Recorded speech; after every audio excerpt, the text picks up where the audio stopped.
This number, although large, is actually not unattainable. The camp currently has 7 Earth-digging realm members, 2 of whom use chewing teeth chisels with a daily mining output of 800, while the other 5 use ordinary sheep horn chisels with a daily output of 500, totaling 1,300. 60,000 pounds of iron ore would require about 1.5 months to mine. The reason everyone frowned was because of the time. Mere mining would take 1.5 months, but what about forging? The logging realm does not have the ability to forge, so these over 100 iron core bows must also be forged by the 7 of them. Moreover, the camp's hunting activities cannot stop, and the 7 of them cannot spend all their time on just mining and making bows. The time frame is too long, which is definitely not acceptable, so during this period, we must find a way to go over there and risk hunting a few more rodents. If each person can have a chewing teeth chisel, the mining speed would increase significantly. Upon hearing this, Xia Hong and the 5 others immediately brightened up and nodded. If all 7 could be equipped with chewing teeth chisels, the daily mining output of iron ore could reach close to 3,000, which would mean 60,000 pounds could be achieved in just 20-odd days, doubling the speed instantly. In addition, we need to hunt a few more Tang Jiao, prepare more venom sacs and saliva, and currently, the Tang Jiao spine for making bows is still insufficient. For the 300 or 400 rodents, naturally, we need to prepare several more venom sacs. The saliva that can be used to detoxify our people should also be prepared more. The spinal cord is even more critical, as the bows used in the logging realm need to be equipped with double strings. Making one requires 2 meters of spinal cord, and the Tang Jiao we hunted tonight has a fairly good length, with 38 meters of spinal cord, which without taking losses into account, can roughly make 19 bows. But they need to make over 100 bows, so at least 160 meters are needed, meaning they need to hunt at least 5 more Tang Jiao. The reserve of cold beast meat is currently abundant, so for the next month the hunting team won't need to venture out.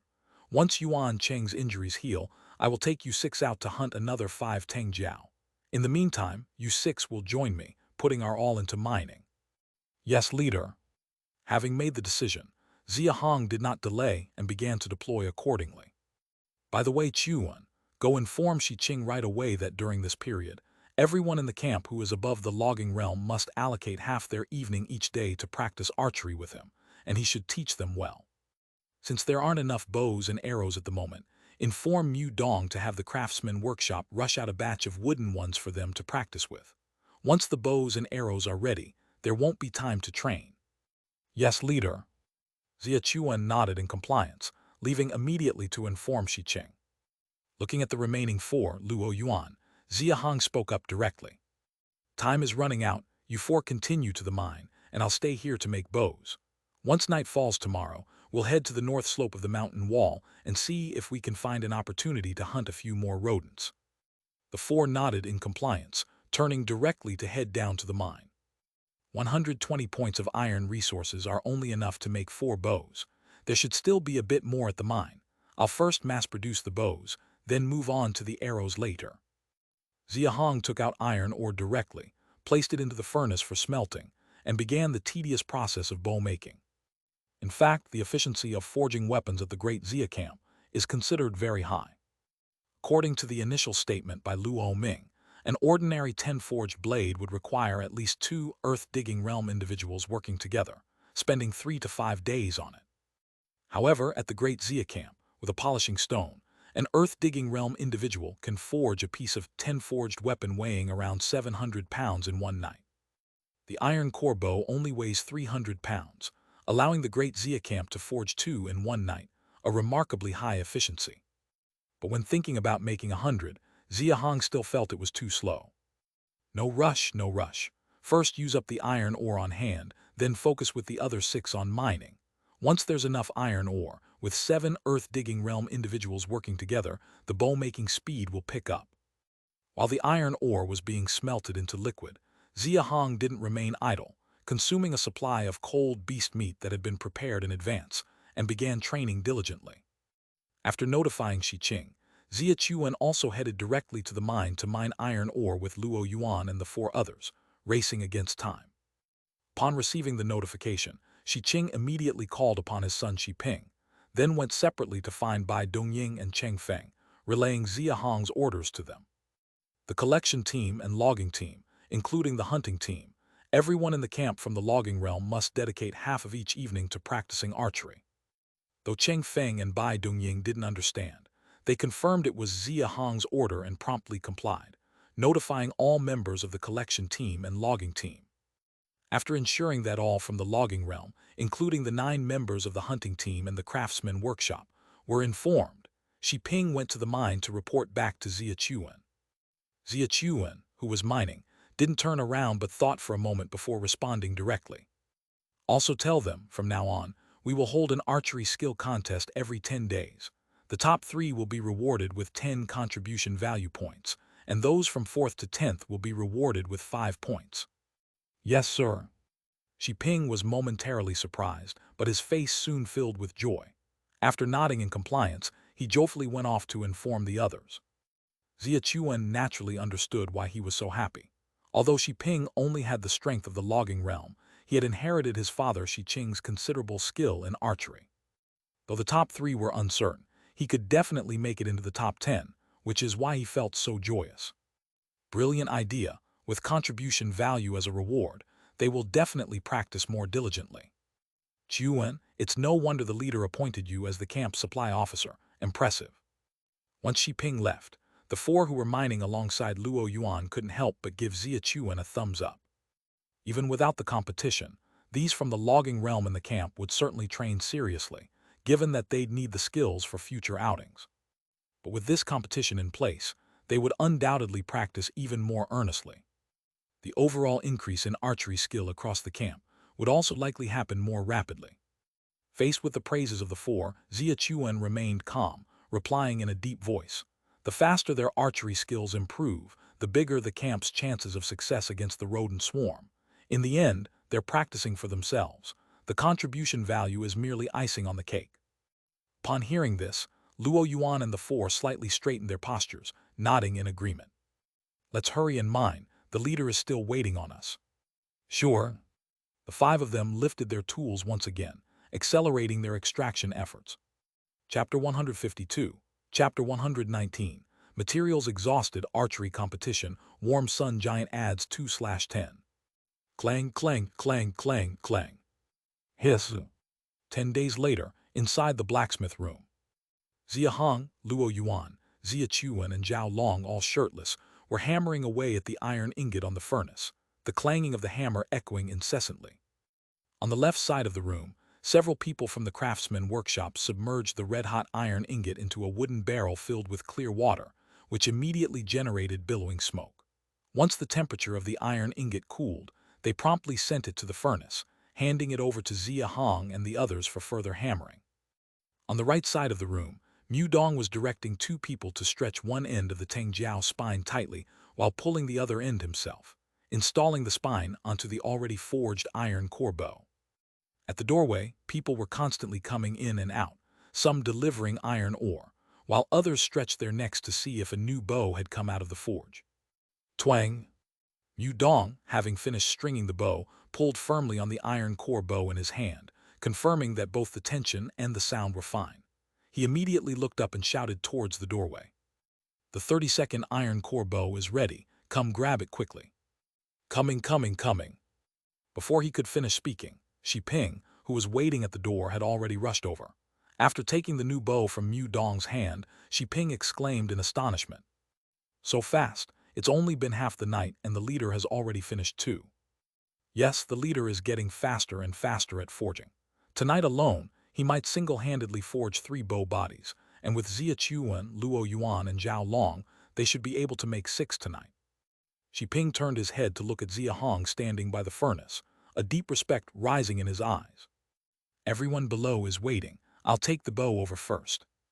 Mu Dong nodded, watched Shi Ping leave, and then continued organizing the Teng Jiao spine with 2 others, preparing for the next bow. In 10 days, 32 bows. The iron and coal resources have kept up with the consumption. At the current pace, the number of iron core bows should break 100 in just 10 days. Even though Xia Hong had been forging non-stop, he clearly heard the conversation between Shi Ping and Mu Dong. After estimating the progress a bit, he realized that they were only 10 days away from completion, allowing his nerves, tense for 10 days, to finally relax a little. In the past 10 days, he wasn't just staying here forging iron. After forging 2 bows on the first day, the next night he took the hunting team to the north slope at the mountain wall. Unfortunately, luck wasn't on their side, and they didn't encounter any lone rodents. Using torches to lure them was too risky, so they had no choice but to abandon that and prioritize hunting Teng Jiao. The rodents were too many and couldn't be provoked easily, unlike the Teng Jiao. Past the outer perimeter of 500 meters, there were quite a few Teng Jiao inside Redwood Ridge. Last time, they had spotted 3. Previously, they had dealt with 1, and that night Xia Hong led the hunting team to handle the other 2 all at once. Tests showed that Teng Jiao indeed use their tails to sense enemies, but the range is limited to roughly 10 meters. As long as the distance is managed precisely, starting with bow and arrow, followed by a main attack with a large axe, hunting them wasn't too difficult. The 2 Teng Jiao yielded 2 venom sacs, over 40 pounds of Teng Jiao saliva, and 75 meters of spine. Adding the previous 38 meters, Xia Hong now had enough materials to craft 56 iron core bows. The spine was sufficient for now, but the next challenge was securing more iron ore. With the help of 2 chewing teeth chisels, the 7 of them could at most mine 1,300 pounds of iron ore per day. At that time, Yuan Cheng's injuries hadn't healed, and with only 6 people, the output was even lower. Realizing it would take a long time to gather enough iron ore, Xia Hong could only take risks, bringing Xia Chuan and Luo Yuan each day to the north slope by the mountain wall, trying their luck. Fortunately, their luck changed on the 3rd day. 2 rodents unexpectedly wandered out of the north slope. Xia Hong seized the opportunity, using torches to lure them from the extreme position, and successfully hunted 2 rodents, adding another chewing teeth chisel to the camp. With 3 chewing teeth chisels, the 7 of them managed to mine up to 1,600 pounds, enough to forge 5 iron core bows a day, with some extra to spare. Of course, to minimize bow-making time, as long as they had enough iron ore materials, only 3 people were left to mine in the cave while he led 3 others to forge bows. If there wasn't enough iron ore for all 4 to be forging simultaneously, they would descend to help with the mining. In this way, the efficiency was much faster. Xia Chuan, Luo Yuan, and Zhao Long used iron hammers made by Xia Hong. Initially, the 3 of them could only forge 2 iron core bows a night, but as they forged more, their skills improved quickly, with each of them now capable of crafting 1 bow each night. Of course, with the added advantage of a polishing stone and being the strongest among them, Xia Hong's forging skills were even higher. Initially, he could only forge 2 bows in a night, but now he could single-handedly forge 3. Resources: wood 30,295, coal 1021, iron 40, silver 0, gold 0. Iron ore is about to run out, and in 3 more nights, the Teng Jiao spine will nearly be used up too. It's time to hunt more Teng Jiao. Plus, I need to check the movement of the rodent group at the north slope, try my luck, and see if I can encounter any lone rodents. It would be best to obtain 2 more chewing teeth chisels to increase the speed further. Looking at the dwindling iron resources, Xia Hong's expression grew serious as he handed the newly forged bow mold to the people in the craftsman workshop. Making bows couldn't rely solely on Xia Hong and the others in the earth-digging realm. Their main role was to smelt the iron, forge the bow mold, and then hand it over to the craftsman workshop for cooling and shaping, string the bowstring, and test a longbow with a pull strength of 5,000 pounds by Mu Dong personally, finally considering it fully completed. Chapter 153. Chapter 119. Running Out of Materials, Archery Contest, Warm Sun Giants Additional Chapter 2/10/2. The process isn't complicated, but it requires careful attention. When making the bow mold, if the curve of the bow body isn't controlled well, it can't cooperate with the bowstring to release enough tension. Such a bow will severely affect range and attack power, making it unusable and only fit for remelting and remaking. The tightness of the bowstring installation is especially important.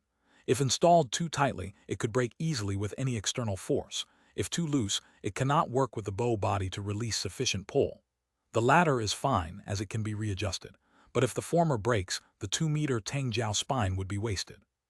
When Xia Chuan and the other 2 first started participating in making bow molds, they had to remelt quite a few times. Mu Dong was the same, losing 2 Teng Jiao spines in the process. Fortunately, with increasing experience in bow making, their mistakes have become fewer and fewer. In the past few days, they have achieved a 100% success rate. With Mu Dong attaching the bowstring and confirming there were no issues after testing, the third longbow Xia Hong forged that night was completely formed.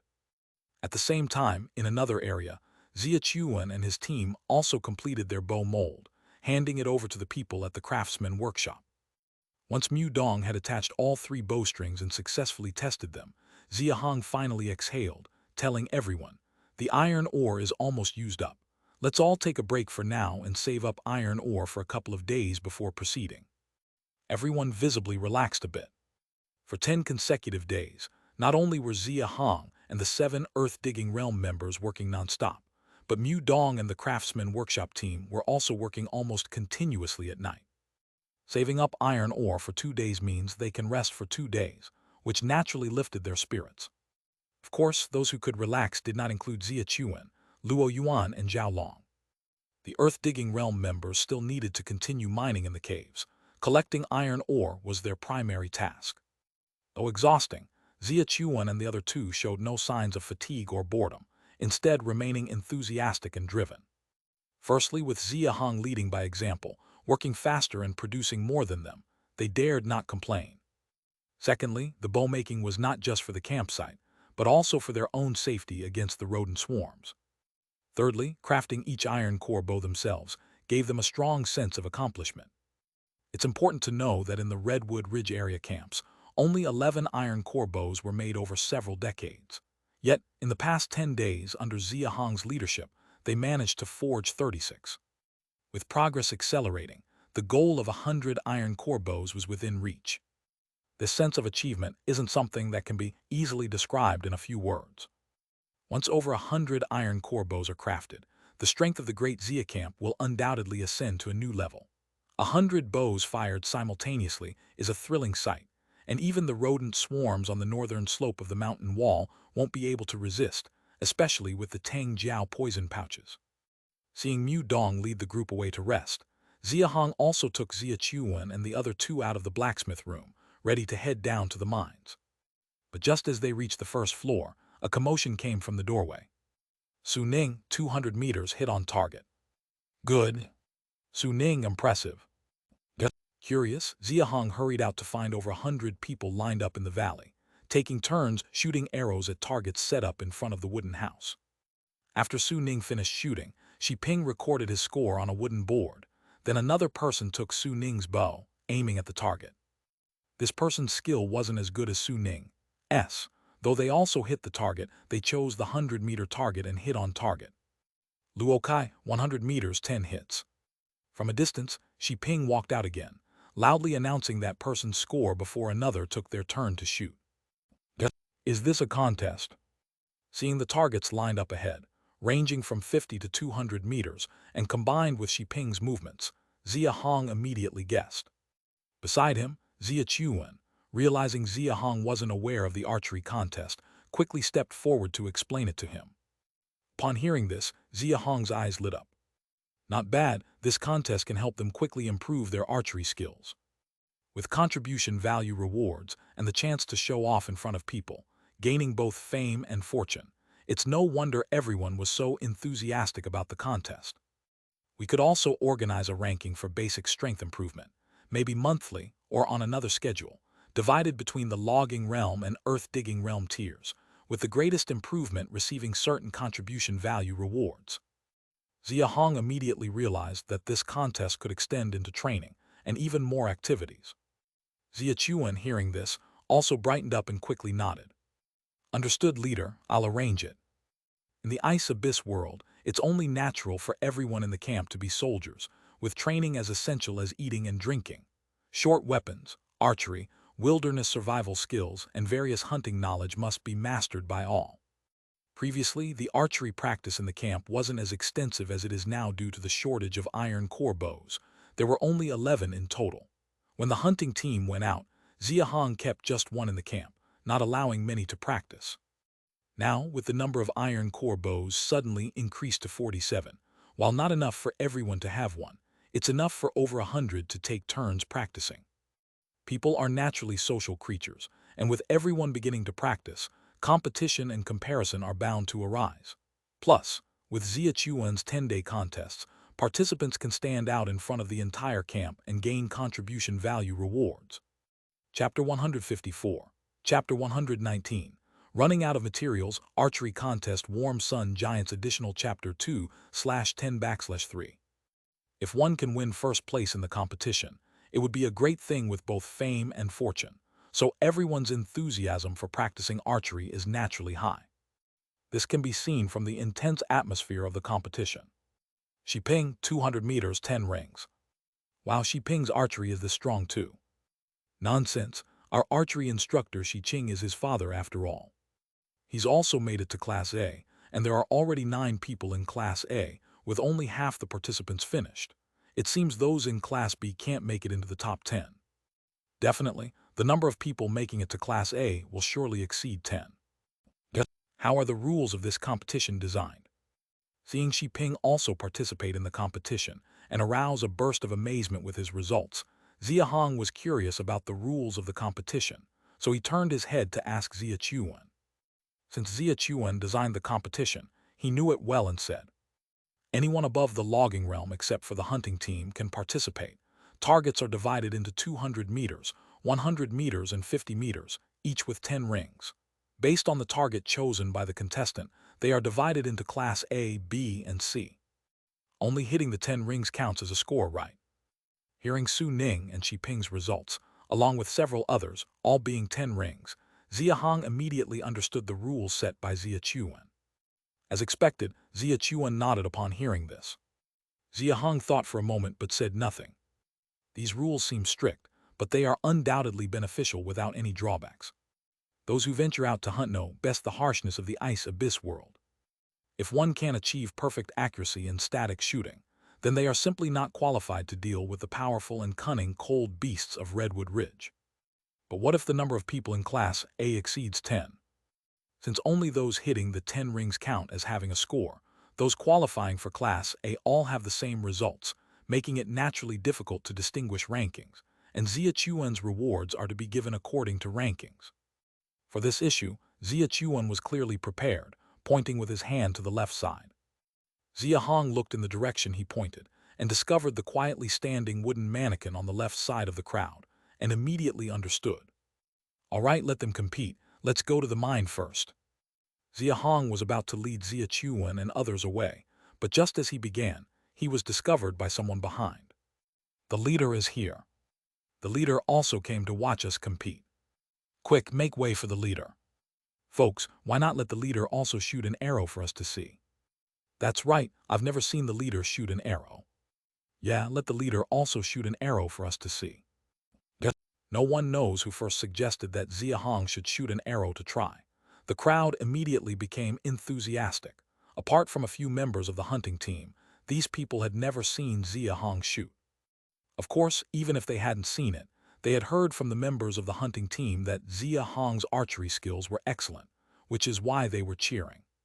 Smiling, Xia Hong waved his hand, originally not wanting to try, but seeing the crowd's enthusiasm and Xiping even leading by handing the bow over, he could only shake his head helplessly. "All right, since you all want to see, I'll give it a try. However, I won't compete with you for rankings, just watch." Faced with such enthusiasm, Xia Hong no longer declined. Reaching out to take the longbow handed by Xiping, he focused slightly, and the coal stone in the abdomen groove of the wooden mannequin on the other side immediately lit up. After a burst of light, the wooden mannequin transformed into a bone spur frost wolf, walking to the other end of the wooden house, about 200 meters away from Xia Hong, before stopping.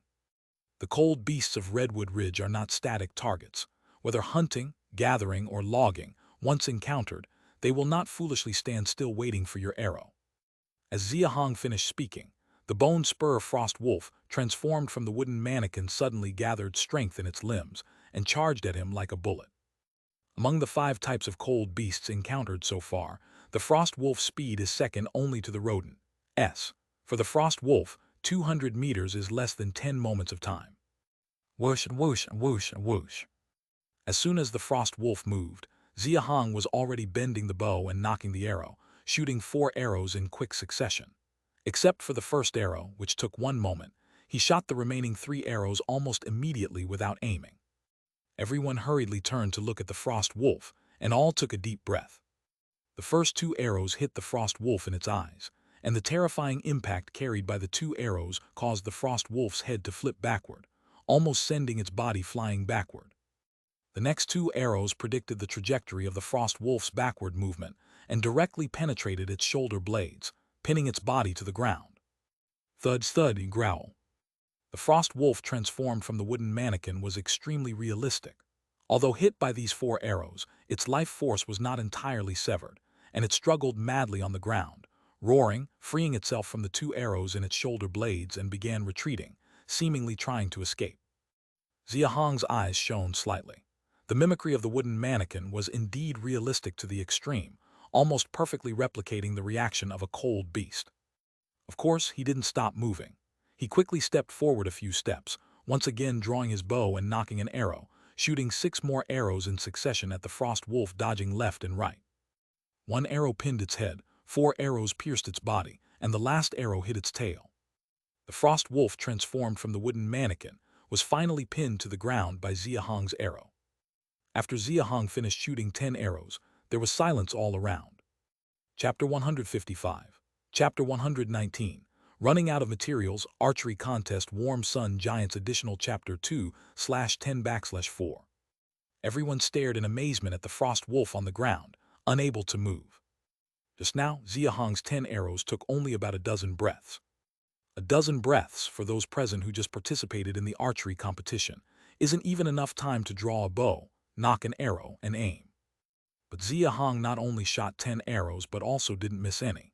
Almost every arrow hit precisely as he intended, even by the wooden mannequin's judgment. He had successfully used a bow to hunt a frost wolf. Is the leader skilled at everything, even archery? The leader's archery is ridiculously strong. This isn't just strong, it's godlike. Doesn't that mean the leader can hunt alone with a bow? Gulp. Xiping squeezed through the crowd to the front and found that nearly half of Xia Hong's arrows were buried in the ground. He swallowed hard, eyes full of astonishment and shock. It's important to know these arrows all passed through the frost wolf's body before reaching the ground. Not only was it so accurate, but the strength was also several times ours. No wonder the leader said he wouldn't participate in the rankings. If he did, what competition would we have for the top 10? Xiping had always been proud of his archery, having been guided by his father Xiqing since childhood, and his inherent talent wasn't low. But after witnessing Xia Hong's 10 arrows, he suddenly became a lot more clear-headed. The leader's archery was also taught by my father, and he hasn't practiced for long, yet he's so much better than me. It seems only by participating in real hunts, facing real cold beasts, can I quickly improve my archery skills. I must quickly enhance my strength and strive to join the hunting team soon to go out with the leader and Lord Xia Chuan. His previously prideful archery skills turned out to be so lacking. Xiping was somewhat hit by this realization, but at the same time, his spirit was ignited with a stronger fighting spirit, eager to elevate his archery to Xia Hong's level. Xiping calmed himself, looked up, and noticed that while everyone was fervently discussing, Xia Hong had already quietly headed toward the mine with Xia Chuan and a few others. Watching Xia Hong's back, Xiping's eyes were full of reverence and fanaticism. All right, let's continue the competition. We can't compare to the leader's skills.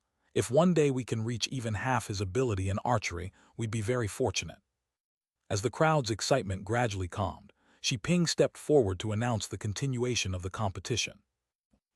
No wonder you didn't want the hunting team members to participate. These people's reactions are a bit over the top. At the entrance of the mine, Xia Hong, who had just walked in, shook his head slightly, recalling the camp's exaggerated reaction after his demonstration, his expression somewhat odd. Ha, leader, after all, none of them have officially hunted and they've seldom seen cold beasts, let alone such remarkable archery. Luo Yuan couldn't help but laugh. Xia Hong's skill was undeniable, but merely comparing archery, many in the hunting team were actually better than him. For example, Zhao Long standing nearby. Not really, the leader's archery isn't weak at all. Plus, his basic strength is much greater than ours, making his arrows deadlier. It's normal for those people to have such reactions after seeing it. Hearing Zhao Long's words, Xia Chuan nodded and laughed. If the hunting team members were to compete with them, it would be unfair. I guess even Yuan Cheng could take one of the top 3 spots. Hadohata. Everyone burst out laughing. Even Xia Hong couldn't hold back a few chuckles. In the hunting team's 15 members, the least adept at archery was Yuan Cheng. Chuan, your archery isn't much better either. When I have time, I'll practice for a few days and let you take the bottom position. The laughing foursome had unknowingly walked deep into the mine. Yuan Cheng, who was mining inside, clearly heard Xia Chuan's earlier tease and couldn't help but retort. Haha. Xia Hong laughed a few times and led his 3 companions quickly inside. Greetings later. Yuan Cheng, Zhao Hu and Zhao Bao, busy mining, turned back to salute upon seeing Xia Hong enter. Xia Hong waved a hand, signaling the trio to stand up. He looked at the ground with only about 20 pieces of iron ore, his face slightly troubled. We're running low on iron ore, and soon the spinal cords will be insufficient too. Tomorrow night, let's first check the north slope of the mountain wall to see if we can kill a few more rodents, and then go over to Redwood Ridge to hunt a few Tengjiao. Everyone nodded at his words. Daybreak is near. Let's light a fire in the cave. Together, we'll mine more iron ore today and try to speed up progress. After Xia Hong finished speaking, he picked up the sheep horn chisel and started digging. Luo Yuan and Zhao Long followed suit, while Xia Chuan went outside, soon bringing in a lot of wood. Once the fire was burning and the cave warmed up, he too took up the sheep horn chisel and joined the 6 in mining. Chapter 156, Chapter 120, Unusual Rat Movements, Frantic Bow Making Large Chapter. In the Ice Abyss world, the average lifespan of ordinary people is just over 40. Those in the logging realm can live a bit longer, but generally not beyond 50. The lifespan in the earth-digging realm, inferred from Luo Ming's father Luo Feng, is about 60, but the exact limit is unknown. If calculated by the common logic of the previous life, people with such strong basic strength and physical fitness, their average lifespan should not be this short. But here, of course, is the Ice Abyss world. Xia Hong is only 18 this year. Although he doesn't yet have lifespan anxiety, who wouldn't want to live longer? He had carefully thought about this issue before. In his opinion, the main reasons for the short lifespan of humans in the Ice Abyss world are 3. First, the extremely cold climate. Second, the dim environment. Third, the inherently nocturnal activity pattern of humans, which defies common sense, as well as severely abnormal sleep habits. The damage of the extremely cold climate to the human body is self-evident. Merely the prolonged absence of sunlight can significantly impact lifespan. As for the third point, it's not that humans want this, but they have no choice. The sun in the Ice Abyss world emits extremely cold light. Xia Hong personally experienced it once when the demon sheep attacked on the dirt slope. After breaking through to the earth-digging realm, he tried once again, and it was the same. Those not yet at the cold resistance level cannot see the light at all. Unable to see the light, they can only choose to be active at night. Moreover, the daytime in the Ice Abyss world lasts only 4 hours. Most of the day is night. According to Xia Hong's observations, the vast majority of people in the camp sleep about 4 hours a day in daylight. They already can't see the light, their routines are inverted, and their sleep time is severely insufficient. It's only natural that the average lifespan is not high. Xia Hong cannot solve the problems of light exposure and inverted routines, including extending sleep time. After everyone has become accustomed to 4 hours of sleep, it's challenging for him to correct it. So far, what Xia Hong can do, and has done, is to order children under 6 in the camp to sleep 2 more hours each day. Even so, many children still can't accept it.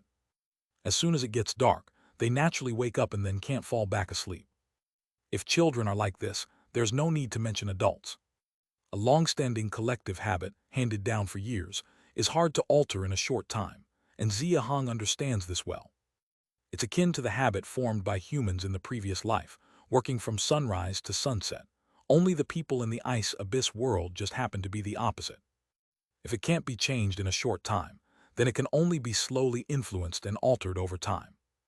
Of course, the most thorough way to solve the short lifespan problem is cultivation. As basic strength increases, the body constitution also leaps continuously. This is the common understanding of everyone, including Xia Hong, and it is the main reason for their obsession with cultivation and pursuit of strength. A body that grows stronger is bound to have a longer lifespan. The threat of the rodent swarm is imminent, and the progress of bow making must be accelerated. In the past 10 days, including Xia Hong, 7 people in the earth-digging realm have basically slept only 2 hours a day. This is also why iron ore mining couldn't keep up with the bow-making progress. Clang, clang, clang, clang. In the mine, the sounds of chiseling by 7 people have been ringing from dawn to the late night of the next day.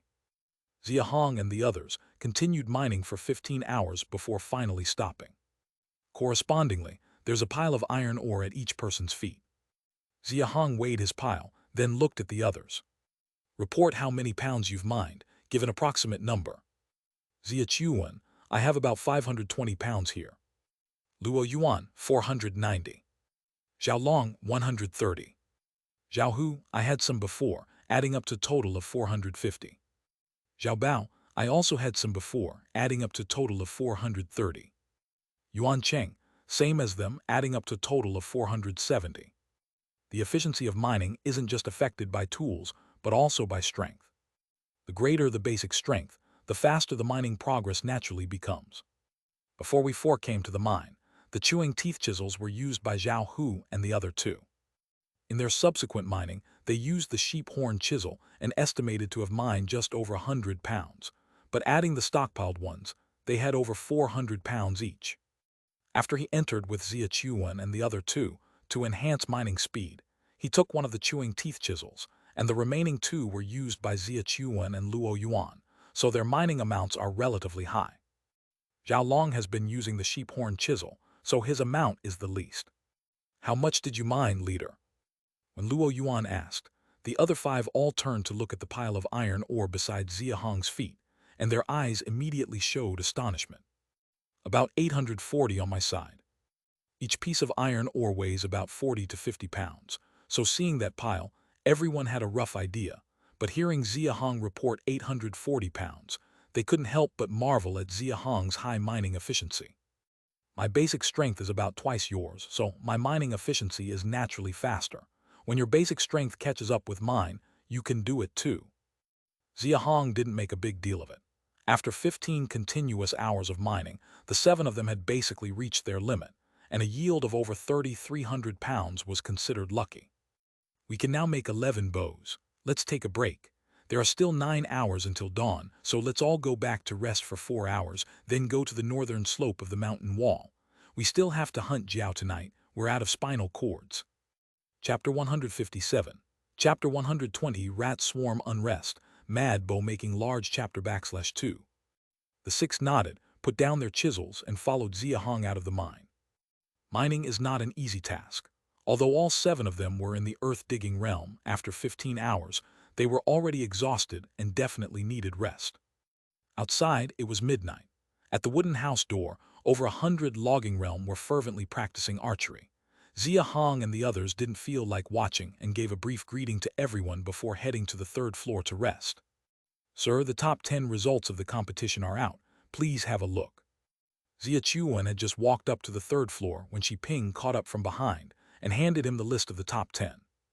Xia Chuan, who was exhausted, didn't have the mind to look closely and just glanced over it, seeing the top 3 were Su Ning, Qiu Peng, and the Shi Ping standing right in front of him. He immediately smiled. Not bad, kid. A is your sister in it too. Xia Chuan surprisingly saw Shi Lu's name at the end of the list. Shi Ping showed a shy smile, nodded, and said, my sister's archery skills were already decent. She trained diligently during this period, combined with some luck, and got the 7th place. For future archery competitions, the reward amount for contribution value will remain unchanged for now. They will be held every 10 days. You and your father will be responsible, and just report the results directly to me. Hearing Xia Chuan was assigning the task of archery competitions to him and his father, Shi Ping was instantly thrilled and nodded heavily, saying, rest assured, sir, Shi Ping will certainly do it well. Shi Ping was not very old, even 2 years younger than Xia Chuan. From his perspective, he couldn't see the great benefits of being responsible for this task.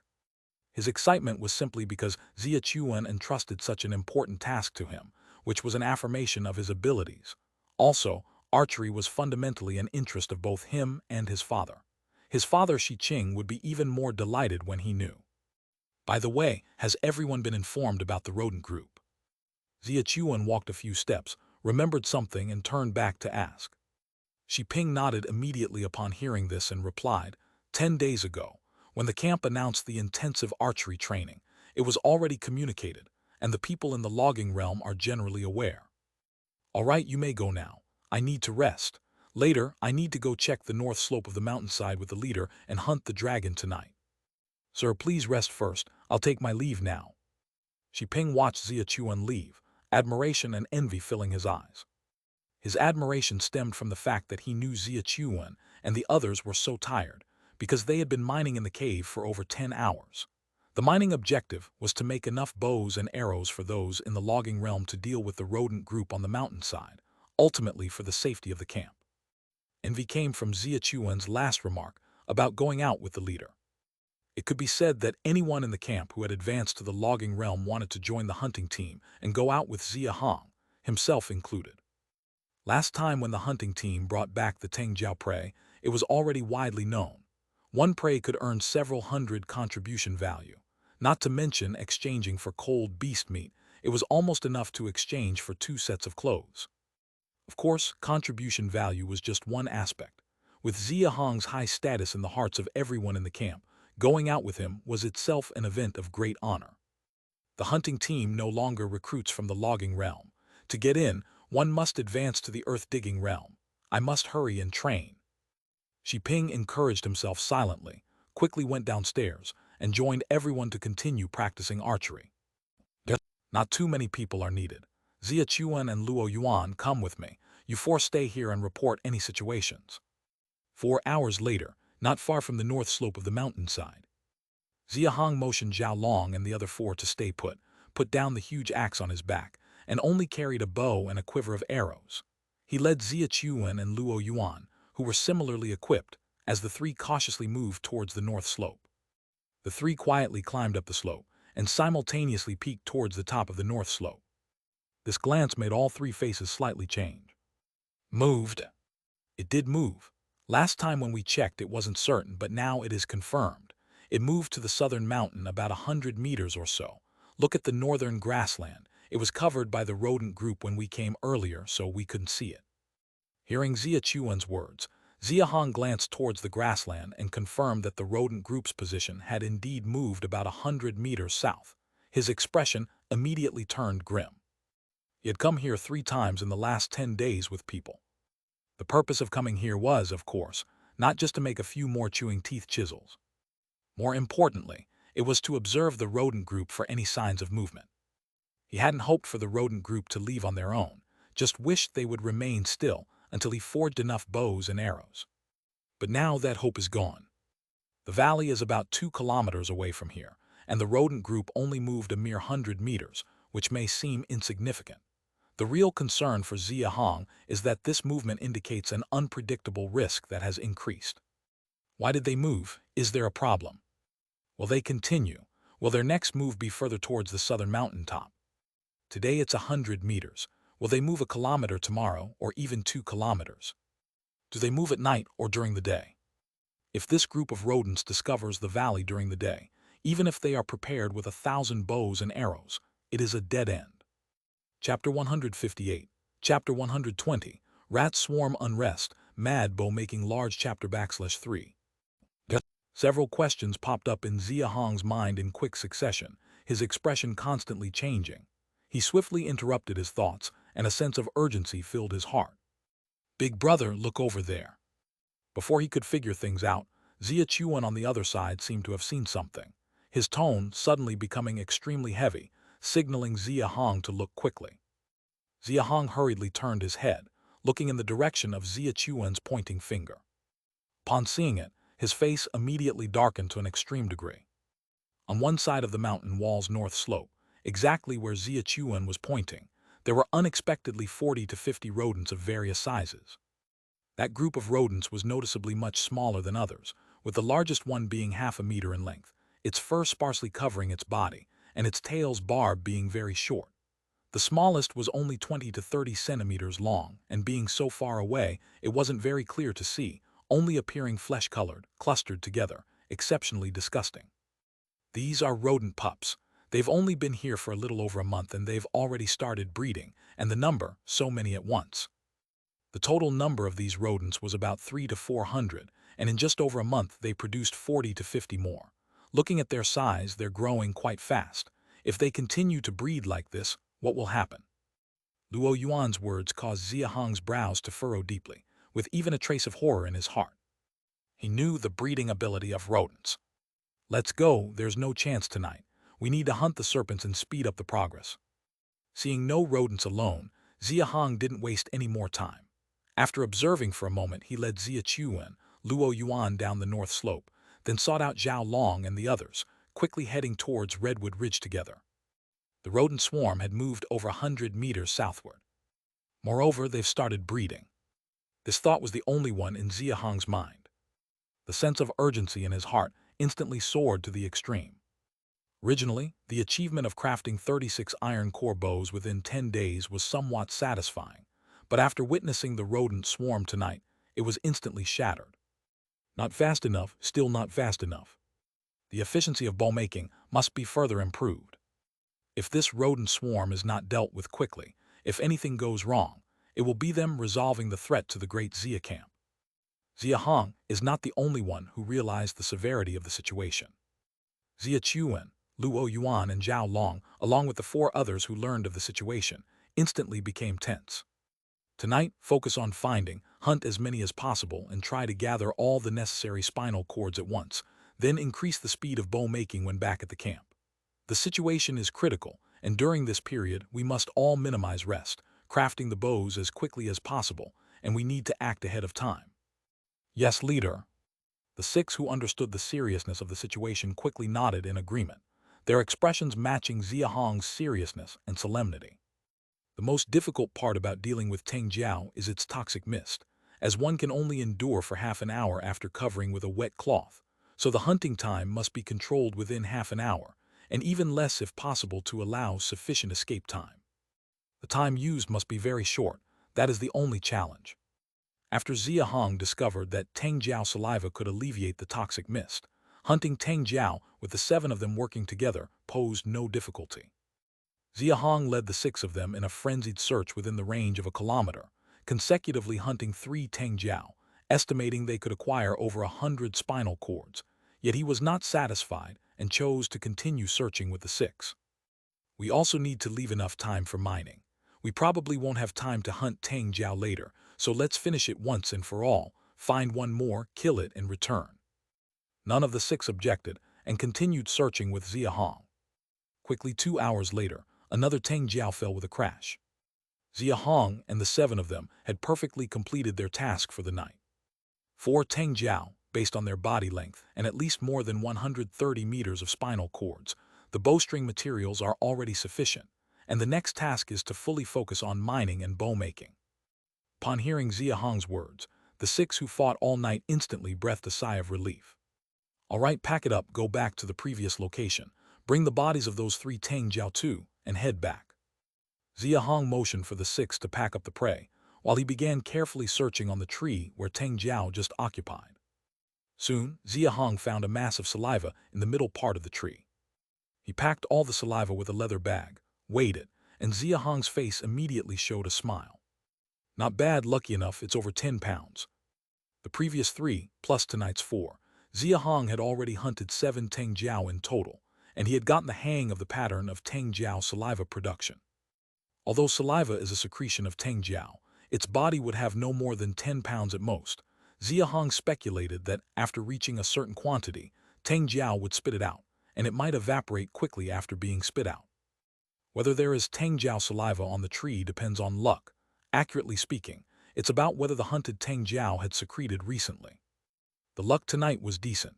Among the 4 Teng Jiao hunted, 2 were found to have saliva on the trees they occupied, totaling an estimated 30 pounds. Adding the ones inside the bodies of the 4 Teng Jiao, it should total around 60 pounds. Something S here. After collecting the saliva, Xia Hong carefully searched the tree and unexpectedly made a new discovery at the top. At the top of the tree, there was a fruit the size of a fist. Moreover, the smell of the fruit was extremely similar to that of Teng Jiao saliva. That's right, This tree doesn't seem like a common species either. Xia Hong took out a small knife to cut through the outer cold crystal of the bark, and as expected, the bark was green. Vermilion frost, golden chill, iceful blue jade, and with this one there are already 5 types of trees discovered. Cut a piece and bring it back to Chengfeng, and have the collection team people pay attention. Exploring the tree species is supposedly the task of the collection team, but since they are all currently in the logging realm, they can't venture deep inside and can only find some rare vegetation outside, resulting in little new discovery of tree species. Having finally discovered another new tree species, Xia Hong naturally paid attention. Of course, the fruit on the tree was the most important. Xia Hong picked the fruit and put it into the leather bag. Coming down, Xia Chuan and the others had already brought over the other 3 Teng Jiao prey. All right, let's head back. The 7 of them quickly returned to the camp with 4 Teng Jiao. Bringing back 4 Teng Jiao in one go, the shock among the camp members was imaginable. But soon, after Xia Hong revealed the movements of the rodent swarm on the mountain wall's north slope, everyone immediately understood Xia Hong's insane Teng Jiao hunting motive. Having only the 7 of them in the earth-digging realm feeling pressured is definitely not enough. Dealing with the rodent swarm can't solely rely on the 7 of them. Crafting so many bows is to let everyone in the camp at the logging realm contribute. Since that's the case, Xia Hong naturally wouldn't hide it from them. During this period, we 7 will speed up bow-making progress. You can't help with hunting serpents, mining, and bow-making, so just focus wholeheartedly on improving your archery skills. Pay attention, there isn't much time left. Once there are enough bows and arrows, I will lead you to deal with the rodent swarm. I'm warning you now, if you don't practice hard now, you might risk your own lives if something goes wrong, understood? Understood, leader. Hearing Xia Hong's words, all of the over 100 logging realm members responded solemnly and in unison. All right, everyone get back to your tasks. Zhao Hu, Zhao Bao, Yuan Cheng, continue mining. Xia Chuan and the others come with me to the blacksmith room for bow making, and Mu Dong, stay on standby with the craftsman workshop people. In the coming days, everyone involved in bow making will only get to rest in turns. In short, people can rest, but bow making cannot stop unless the mining progress can't keep up. Do you understand? Understood, leader. Xia Chuan, Yuan Cheng, and the 6 others, including Mu Dong and the bow-making participants, all answered in unison as well. Seeing everyone full of enthusiasm, Xia Hong nodded in satisfaction and without further ado, led the way to the second-floor blacksmith room. Upon seeing this, the others went to mine, practice archery, or prepare for bow-making. Everyone quickly got into the state of action. Chapter 159. Chapter 121. Everything is ready. Begin taking action 3 in 1. Although everyone is full of enthusiasm, bow-making is ultimately a craft that involves complex processes and cumbersome procedures. Casting the bow body, forging the bow arc, making grooves, stringing the bowstring, testing the pull strength. No matter which task it is, it requires extreme diligence and attention to detail. The more rushed one is, the easier it is to make mistakes, leading to material waste and making it not worth the effort. Those practicing archery outside can be passionate, but those making bows cannot, regardless of their enthusiasm. They must be serious and meticulous to ensure a high yield and avoid unnecessary waste. Stringing the bow and testing the pull strength are not difficult. Mu Dong has already successfully strung the bowstring for 36 iron core bows, and his experience is highly extensive. As long as the bow body is ready, he can string the bowstring in less than half an hour. The most challenging part of bowmaking is casting the bow body. Firstly, blacksmithing itself is a difficult, cumbersome, and time-consuming task. Secondly, in the whole camp, there are only 7 people with forging skills, and 3 need to be allocated to mining. With only 4 engaged in forging, the efficiency is naturally extremely limited. Xia Chuan, Luo Yuan, and Zhao Long have just been introduced to forging, and although they've improved a lot over the past 10 days, they can only forge at most 1 bow overnight. Xia Hong, being more experienced than the 3 with higher basic strength, naturally forges more efficiently, making 3 bows overnight. The 4 combined can make 6 bows a day, whereas the 3 at the mine in Yuan Cheng, using chewing teeth chisel, can extract only around 1,200 pounds of iron ore per day, enough for just 4 bow bodies. Whenever there seems to be a shortage in the iron ore supply, Xia Hong would take Xia Chuan and Luo Yuan to the mine, to replace the 3 from Yuan Cheng in mining. He can now mine up to 800 pounds a day. Xia Chuan and Luo Yuan are slightly stronger than the 3 from Yuan Cheng, thus mining a bit faster. The 3 from Yuan Cheng can extract at most 1,200 to 1,300 pounds a day using the chewing teeth chisel, while the 3 of them can go up to about 1,800 pounds when they take over. By doing so, the bow-making progress remains smooth, and for several days there have been no bottlenecks.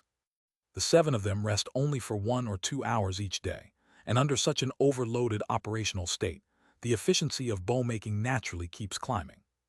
Especially Xia Chuan, Luo Yuan, and Zhao Long, whose forging skills improve rapidly, going from making 1 a day at the beginning to collaborating and producing an additional 1 to 2 bows a day later. On the first day, 6 product bows. On the second day, 6 product bows. On the third day, 7 product bows. On the 7th day, 8 product bows. On the 9th day, as dawn broke. In the valley, everyone who practiced archery all night was looking weary, returning to the wood cabin one by one to get some sleep. Xi Ping, with a joyful look, came down from the 2nd floor, exited the cabin, and hurriedly walked towards the mine. Clang, clang, clang. Walking into the mine more than 10 meters, the crisp sound of chiseling came from ahead. Xi Ping quickened his pace, and upon seeing the 3, Xia Hong diligently mining, he immediately bowed and said excitedly, "Leader, yesterday's output was 6 bows." Clang. 6 bows. Xia Hong thought he misheard and quickly stopped to look at Xi Ping.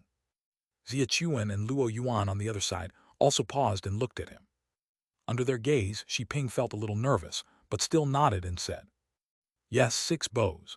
Lord Zhao Long was the first to forge 1, then he helped the 3 from Yuan Cheng forge, and according to the latest count, 6 have already been produced.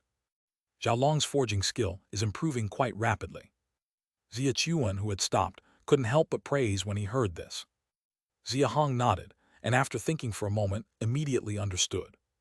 In this period, the person who made the most bows was undoubtedly him, but in terms of forging time, it had to be Zhao Long. Since there were only 3 chewing teeth chisels, whenever the supply of iron ore couldn't keep up, he would take Xia Chuan and Luo Yuan down, leaving Zhao Long above to continue blacksmithing.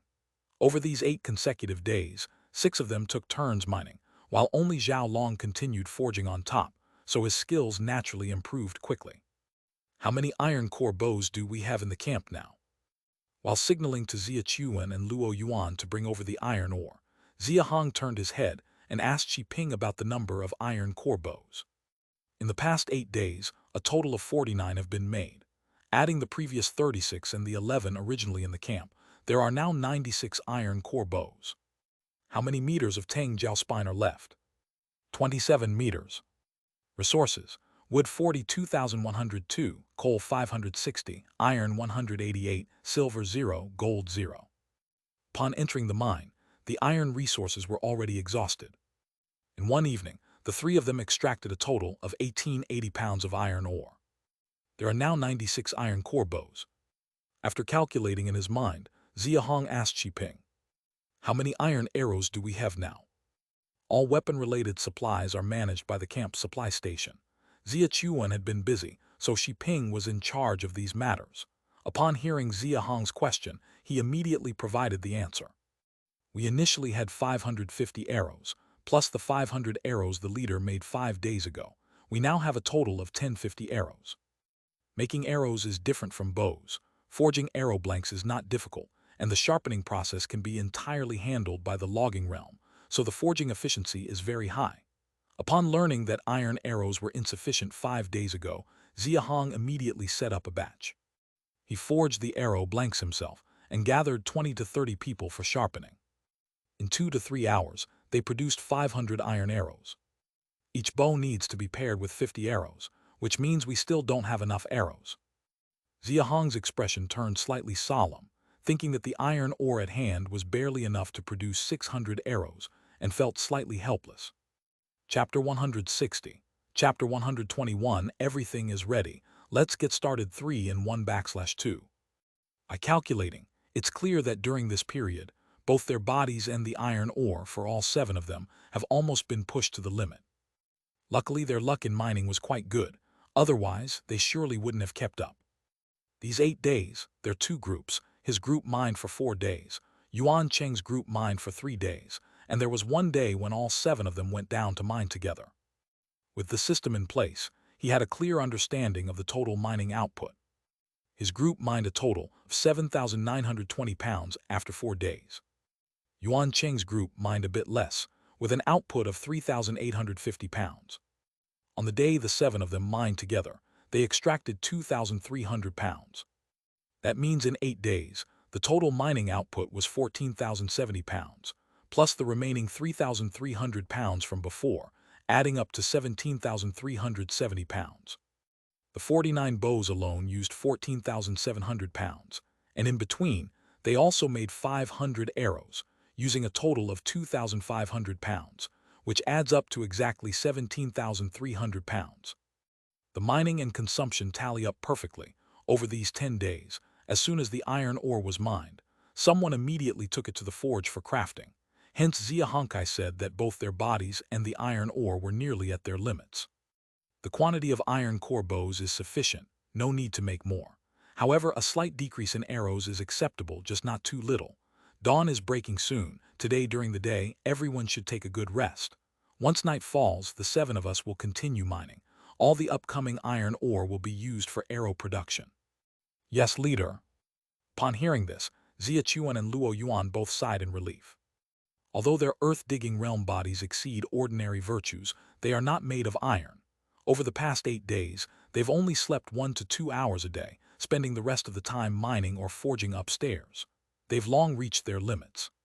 Finally having 4 hours to rest, the 2 of them cherished it, immediately putting down the chewing teeth chisel and heading back to the cabin to rest. Xia Hong was no different. He went up to the 2nd floor to take a look at the blacksmith room. Knowing that Yuan Cheng and the others had gone to rest, he quickly returned to his room to sleep. The 4 hours during the day passed in a flash, but Xia Hong and the others had a sound sleep, restoring most of their vitality. Without dawdling, Xia Hong led the 6 others down into the mine directly.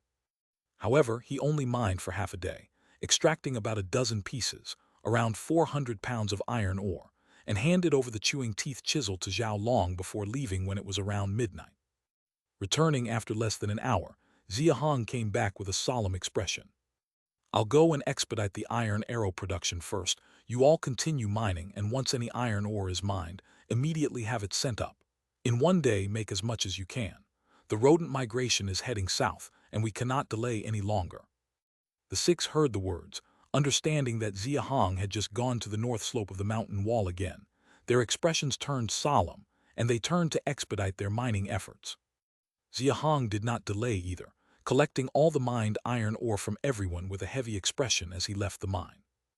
In the past 9 days, of course, he wouldn't just stay at the camp making bows. Every other day, he would go to the north slope of the mountain wall to check on the rodent migration. Since the relocation 9 days ago, the rodent migration had moved south twice again, and the distance surpassed the previous, already exceeding more than 400 meters. The valley was less than 2 kilometers from there in total, meaning the rodents' range was now only over a kilometer from the camp. The time left for them was running out. In front of the wooden hut, more than 100 logging realm members in the camp were still practicing their archery skills frantically. Compared to 20 days ago, the camp was evidently more opulent. 96 iron core bows, although insufficient for everyone to have one, were more than enough for practice. Greetings, leader. The leader is here. Greetings, leader. Continue practicing, don't mind me. Xia Hong gestured for everyone not to mind him, stood watching for a while, and showed a hint of satisfaction on his face. At the 100-meter target, there were almost no missed shots, all hitting the bullseye. At the 200-meter target, the hit rate was also 100%, although not too many had perfect scores for now. Compared to 19 days ago, the archery skills of these people had clearly advanced significantly, showing they hadn't been slacking off. This was expected, given the life-and-death nature of the situation. These people were all aware of the rodents nearby, and knew why Xia Hong wanted them to improve their archery skills. To slack off in such a situation would indicate a severe lack of fear. Without disturbing their archery practice, Xia Hong went straight up to the 2nd floor. Before going to sleep yesterday, they had already stockpiled 1,880 pounds of iron ore.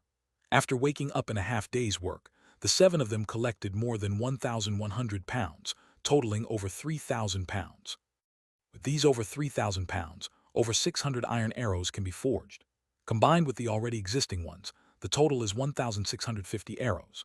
We definitely can't provide 50 arrows per bow, but even at a 40% reduction, allocating 30 arrows per bow would require at least 2,880 arrows, meaning we're still short 1,230 arrows. Each arrow requires 5 pounds, so we need over 6,000 more pounds. In the past 19 days, accounting was what Xia Hong did the most.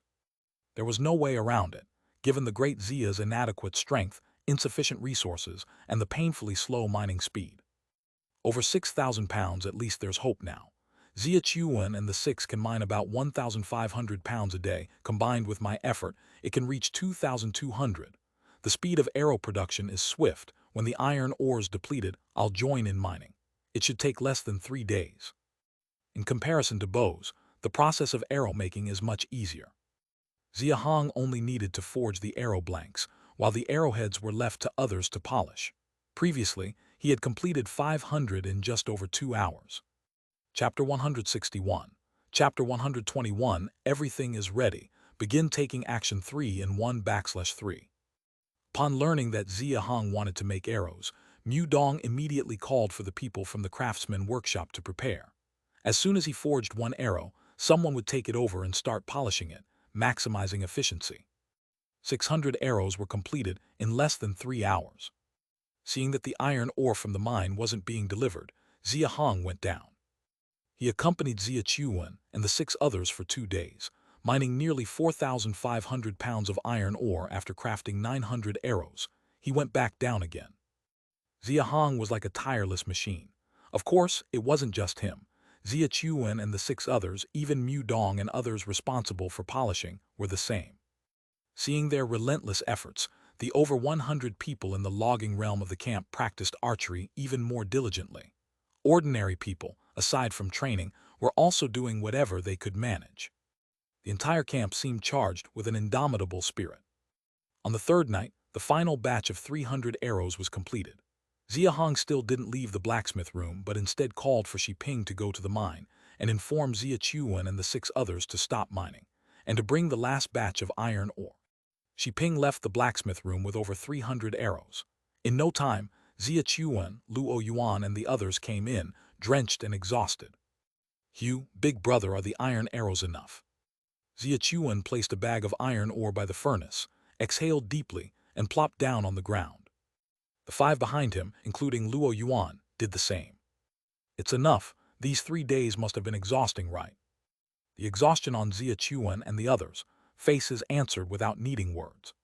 For 3 consecutive days, they even ate meals in the mine, resting for just an hour a day, sleeping right there, the level of fatigue imaginable. "No need to mine anymore. You 5 go rest first." A hint of fatigue flashed in Xia Hong's eyes, but seeing the over 20 pieces of iron ore Xia Chuan had just placed, he forced himself to stay alert and instructed the 5 to go rest. The 5 were already utterly drained. With Xia Hong's order, they immediately got up to return to their rooms, leaving only Xia Chuan in the blacksmith room. "Big brother, is there something?" Obviously, Xia Chuan also wanted to rest, but knowing that Xia Hong kept him there for a reason, he asked first. Xia Hong nodded and asked, "How many in the logging realm are there now in the camp?" Though Xia Chuan had been mining all this while, he was aware of the camp's situation through Xi Ping and others at the camp supply station. "There are already 212. Upon hearing the number, Xia Hong's tense nerves relaxed a bit, and a long-lost expression of excitement appeared on his face. When the new houses started, there were 140 in the logging realm. Due to unforeseen events on outings, 18 were lost, and in less than 2 months, it had suddenly surged to 212. It seems the pressure brought by the rodent swarms isn't just felt by us. The recruits have also been training hard these days." Xia Chuan nodded and laughed. "Another reason is they all want to try the bow. Now, there are enough iron core bows in the camp, but only those in the logging realm can practice. Combined with the archery contest every 10 days, naturally, they are more eager to participate." Hearing this, Xia Hong's eyes brightened slightly. Indeed, humans are social beings. With such a strong atmosphere of archery practice in the entire camp, plus the contribution value rewards from the archery contests, those who can't participate would naturally find ways to quickly break through. Following this thought, should the camp add more weapon contests in the future? This should greatly help in enhancing overall strength. No, now isn't the time to think about these things. Xia Hong suppressed his thoughts and, looking at Xia Chuan, spoke about the real issue. You should go rest too, and once rested, start selecting people. Pick the 96 with the best archery skills, and when night falls tomorrow, we will act. Hearing this, Xia Chuan nodded solemnly. The camp's overload operation for the past 20 days or so was ultimately for the group of rodents on the north slope of the mountain wall.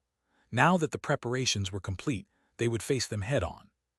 Big Brother, only choose 96 people. How about letting the other logging realm? No use. Xia Hong immediately interrupted Xia Chuan, saying seriously, even if the rodents are affected by the Tang Jiao poison mist, their speed and strength surpass those of the logging realm. Without bows and arrows, going there wouldn't help, and they might even affect others and get killed in vain. Xia Hong had considered this problem earlier. Apart from bows and arrows, there were no other ways to harm the rodents from afar. Even poisoned rodents wouldn't be affected differently. Moreover, besides the 96 bows, the remaining iron weapons were just one giant axe and 5 large blades, not enough to arm everyone else.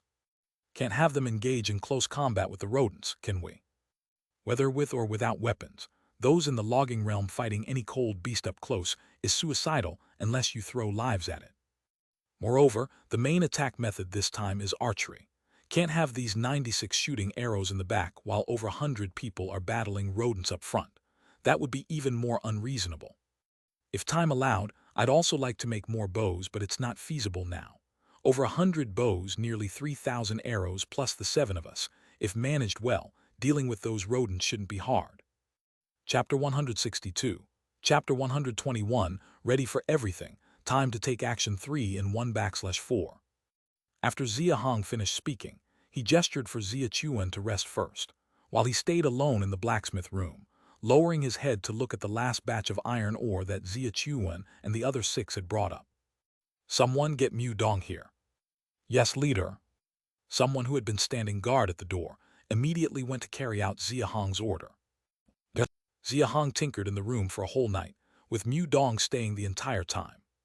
It wasn't until dawn that the activity in the blacksmith room finally ceased. Deliver these 3 bows to the Zhao Long brothers. I'm going to get some sleep first. Yes, leader. Mu Dong nodded in compliance, looking at the 3 sets of bows and arrows laid out on the ground with a strong sense of accomplishment on his face. The 3 bows on the ground were visibly a whole size larger than the previous ordinary iron core bows.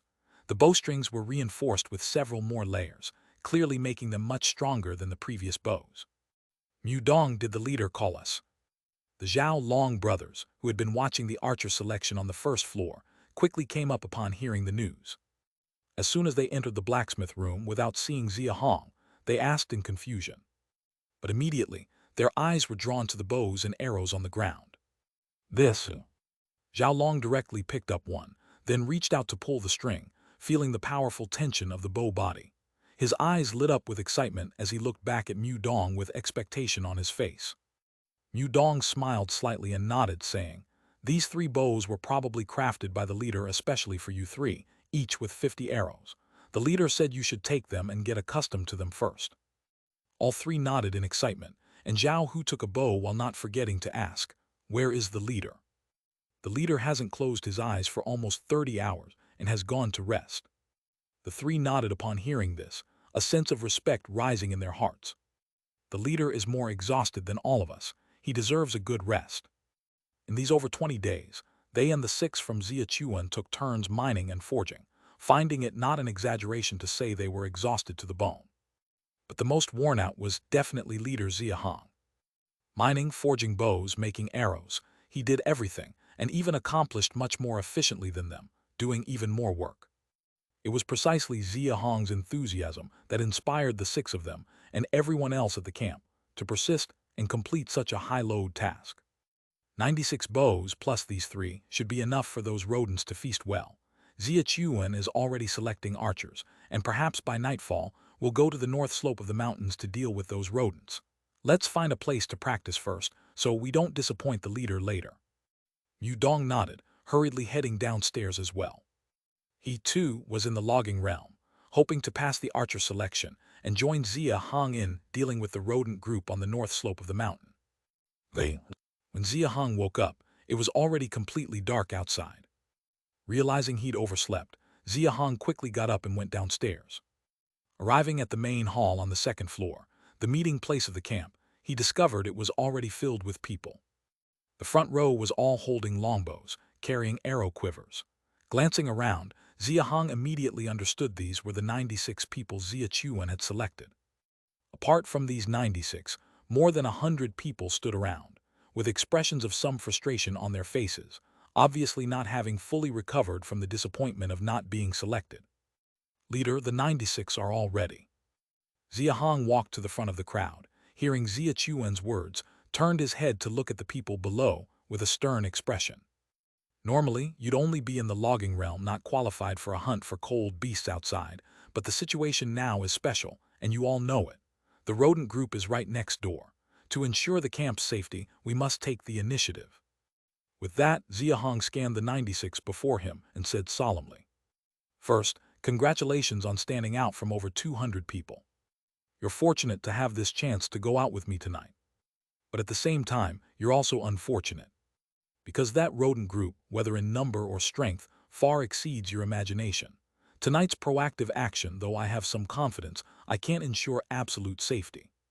Any accident might make an injury lucky, and losing your life isn't impossible.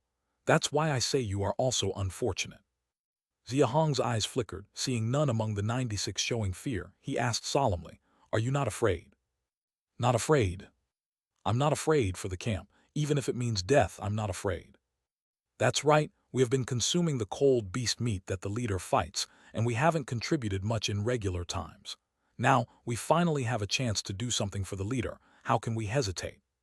For great Xia, I'm not afraid of anything. Without the leader, I would have died long ago and couldn't have the life I have now. Exactly, thanks to the leader, I've had such a good life for so long. Even if the leader asked me to die now, I'd be willing. Whoever's afraid, let me have the chance. I'm not good with archery otherwise. This honorable death for the leader wouldn't be your turn. That's right, my basic strength isn't low, just not good at archery. If anyone doesn't want to go exchange with me, I'd willingly take your place." For a while, not only the selected 96 but many unchosen in the logging realm, and even some reserves, expressed willingness to swap for those unwilling to go. "Good, with such words from you I'm relieved." Though Xia Hong had somewhat an idea of his prestige among the people at Great Xia Camp, hearing such words personally stirred his emotions nonetheless.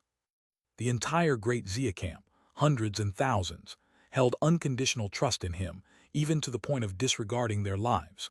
Wasn't this all a result of his tireless efforts over the past 6 months? Xia Hong was always a person who reciprocated kindness. He knew exactly how much he had given for the people in the camp, and saying he didn't expect any return would be a lie. What he wanted as repayment was this unquestioning trust at this very moment.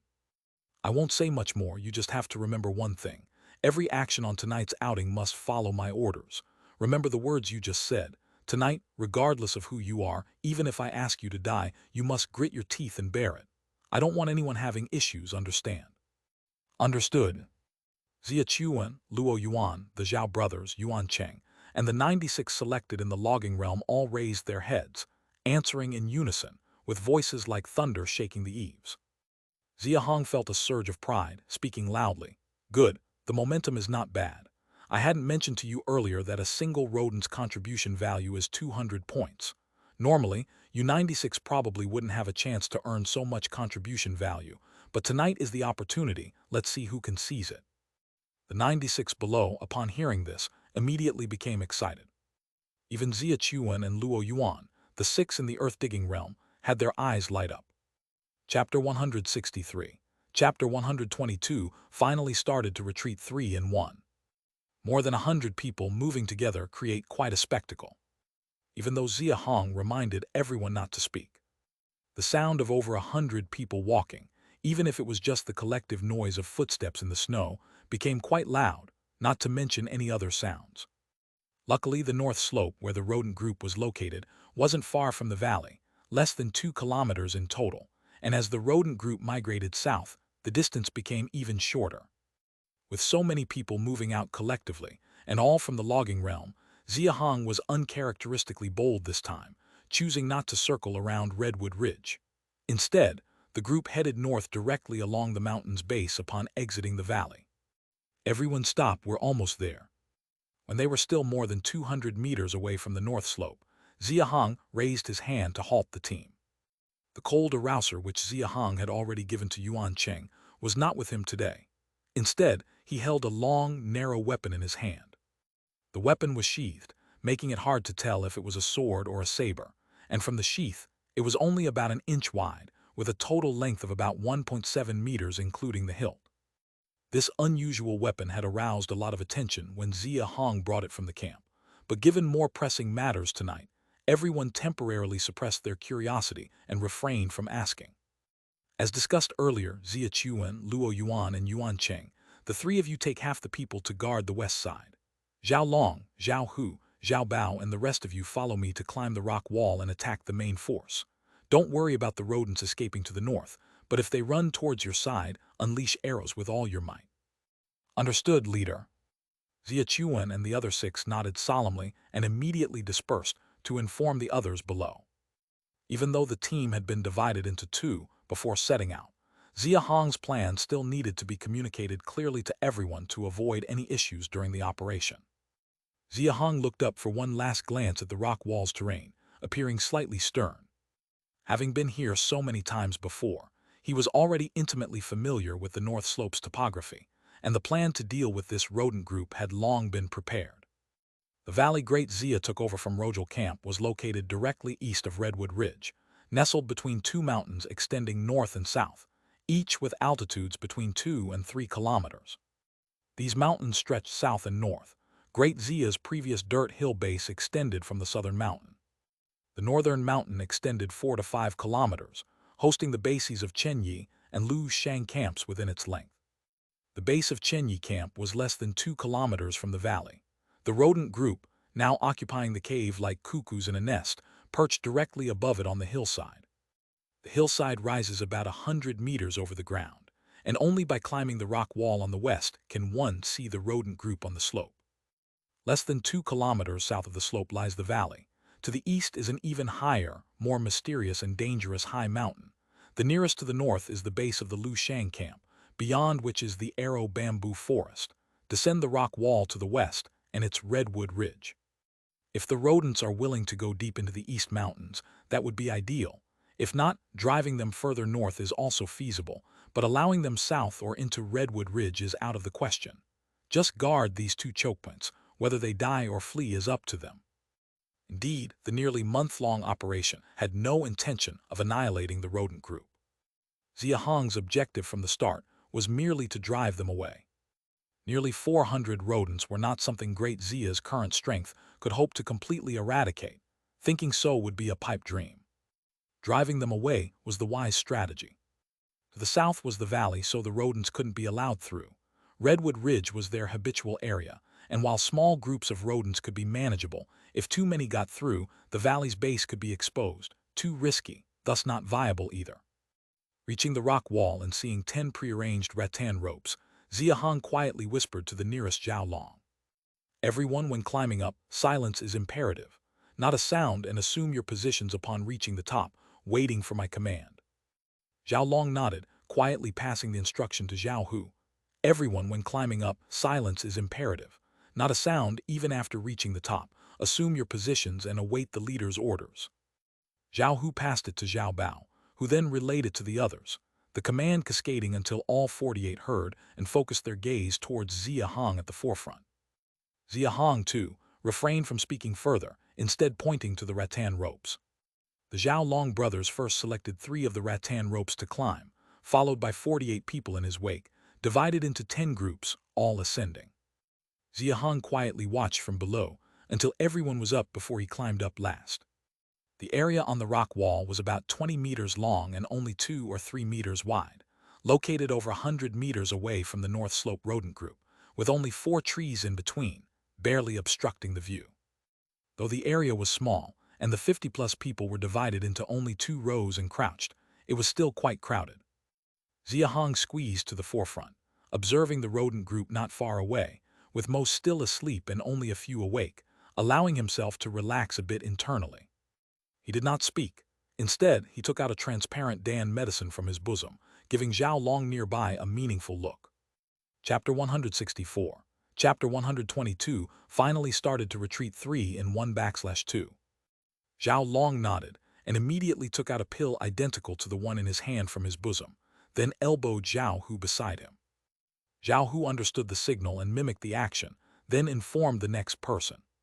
Just like in the previous messaging process, everyone else received the signal and took out a pill identical to the one Xia Hong was holding.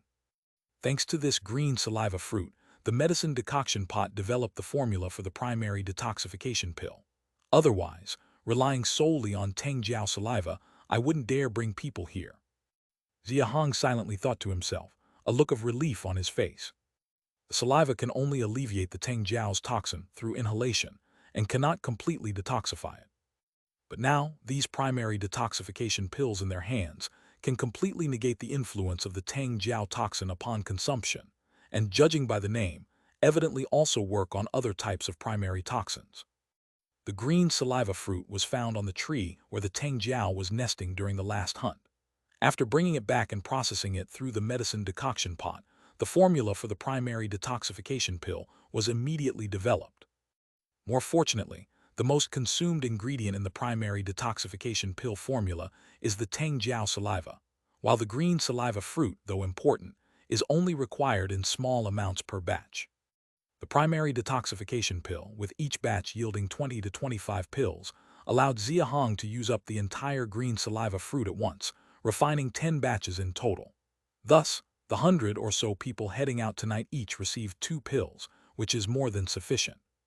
Seeing that everyone had taken out their detoxification pills, Xia Hong led by example and placed the pill into his mouth, with the others following suit. Once the pills were ingested, Xia Hong gave Zhao Long and his brothers a glance. Zhao Long, Zhao Hu, Zhao Bao nodded and stood up, each taking out a blue chunk of fist-sized meat from their bosoms, within which a pure white pearl was wrapped, with white air currents ceaselessly swirling around it. Each of the 3 took out a specially made iron arrow, then pierced the blue meat chunk through the arrow, securing it in the middle. They drew their bows, aimed at the rodent horde, and finally turned to glance at Xia Hong, clearly waiting for his command. Xia Hong did not hurry but turned to the others, raised 2 fingers, and loudly declared, "2 things remember. First, as soon as the poison mist disperses, everyone must shoot all 30 arrows as quickly as possible while ensuring accuracy. Second, rodents might burrow towards you. If you haven't finished shooting your arrows, find a position on your own initiative. Individuals, teams, no matter the method, just kill them. Once you've used up your arrows, run immediately, but do not run towards the valley, only towards Redwood Ridge." Understood, leader. Considering his past life experience, Xia Hong previously thought about whether to concentrate everyone and take turns shooting to form a continuous rain of arrows, probably resulting in stronger impact and lethality. But after trying it once in the valley, he immediately gave up. Firstly, they numbered just over 100, too few, and taking turns would result in too small a range of arrow rain, causing inadequate area damage. Secondly, the alternate shooting aimed for speed rather than accuracy. Even if the rodents were hit by the Teng Jiao poison mist, they weren't entirely motionless. If accuracy wasn't achieved, the arrows would essentially be wasted. Considering various factors, Xia Hong decided to let everyone operate freely. After all, they were all from the logging realm, possessing basic strength exceeding 5,000 pounds. With the bow and arrow enhancement, as long as the hit rate was high enough, it shouldn't be difficult to hunt the rodents affected by the Teng Jiao poison mist. Now, the earlier conversation had already startled a few awakened rodents. Seeing them starting to act, Xia Hong immediately gave the order. Whoosh and whoosh and whoosh.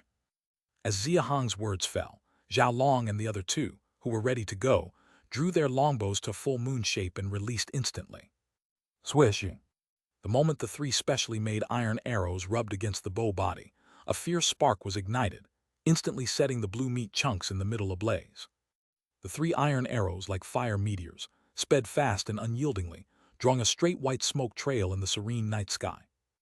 Zhao Long's arrow targeted the left, Zhao Hu aimed in the middle, and Zhao Bao the right. Their targets seemed to neatly split the entire rodent horde into 3 sections, aimed directly at 3 spots. Of course, they weren't aiming for open ground. Thunk. The 3 brothers, having comparable prowess, shot their iron arrows almost simultaneously.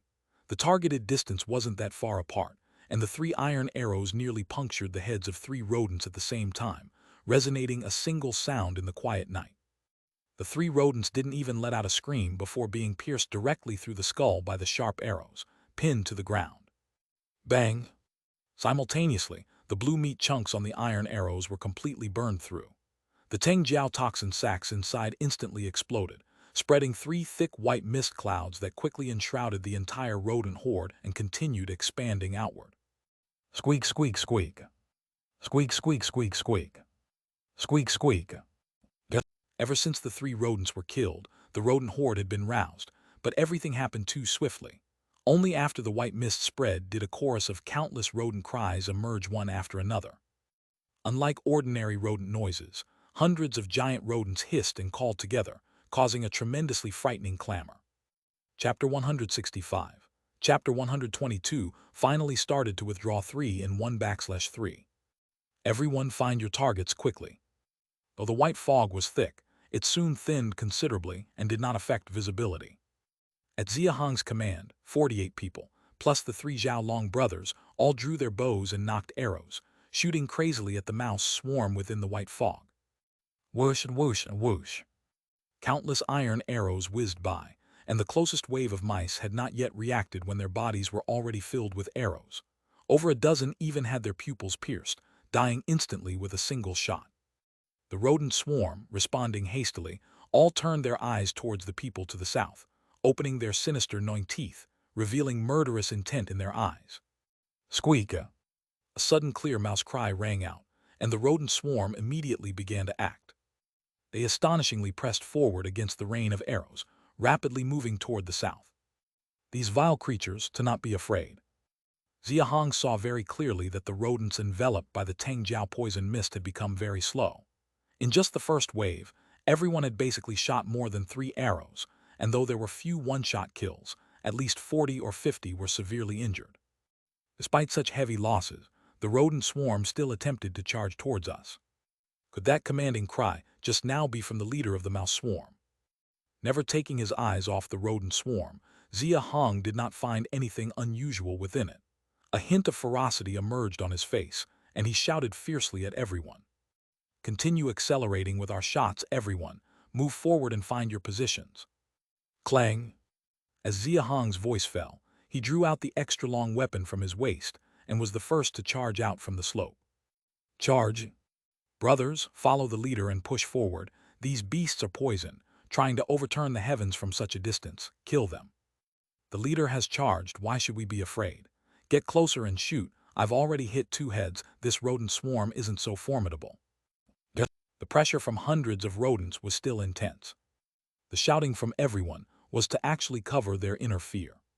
But the first ones to truly follow Xia Hong out quickly were the Zhao Long brothers, their strength greater, fear naturally less. As for the others, led by the few shouting, they gradually followed and charged out from the slope. Of course, rushing out wasn't to engage in close combat with the rodents. As the rodents charged toward them, they had already gathered into a bunch from what was previously a large mass. The purpose of Xia Hong ordering everyone forward. Firstly, it was to find better positions for shooting. Secondly, to close the distance and improve accuracy. Thirdly, purely to boost the morale on their side, psychologically exerting maximum pressure on the rodents. Xia Hong had no doubt about the intelligence of the cold beast. Especially from having dealt with the rodents a few times, their intelligence was definitely not low. The north slope was just over 100 meters from them, with only 4 trees in between. Charging more than 10 meters forward, the group naturally split into 4 waves, each occupying a big tree, using it as a barrier, to continue their frenzied shooting at the approaching rodent swarm. Whoosh and whoosh and whoosh and whoosh. The sound of the iron arrows whistled by their ears, and as they noticed they were only a little over 10 meters from the foremost rodents, Xia Hong's gaze sharpened. He motioned with a gesture behind him and continued to charge forward.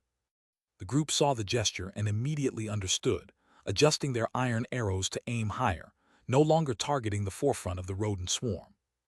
Meanwhile, Xia Hong had already collided with the foremost rodents. In his hand was an incredibly long weapon, recognizable at the end as a blade. Yet as a blade, its edge was exceptionally narrow, only an inch.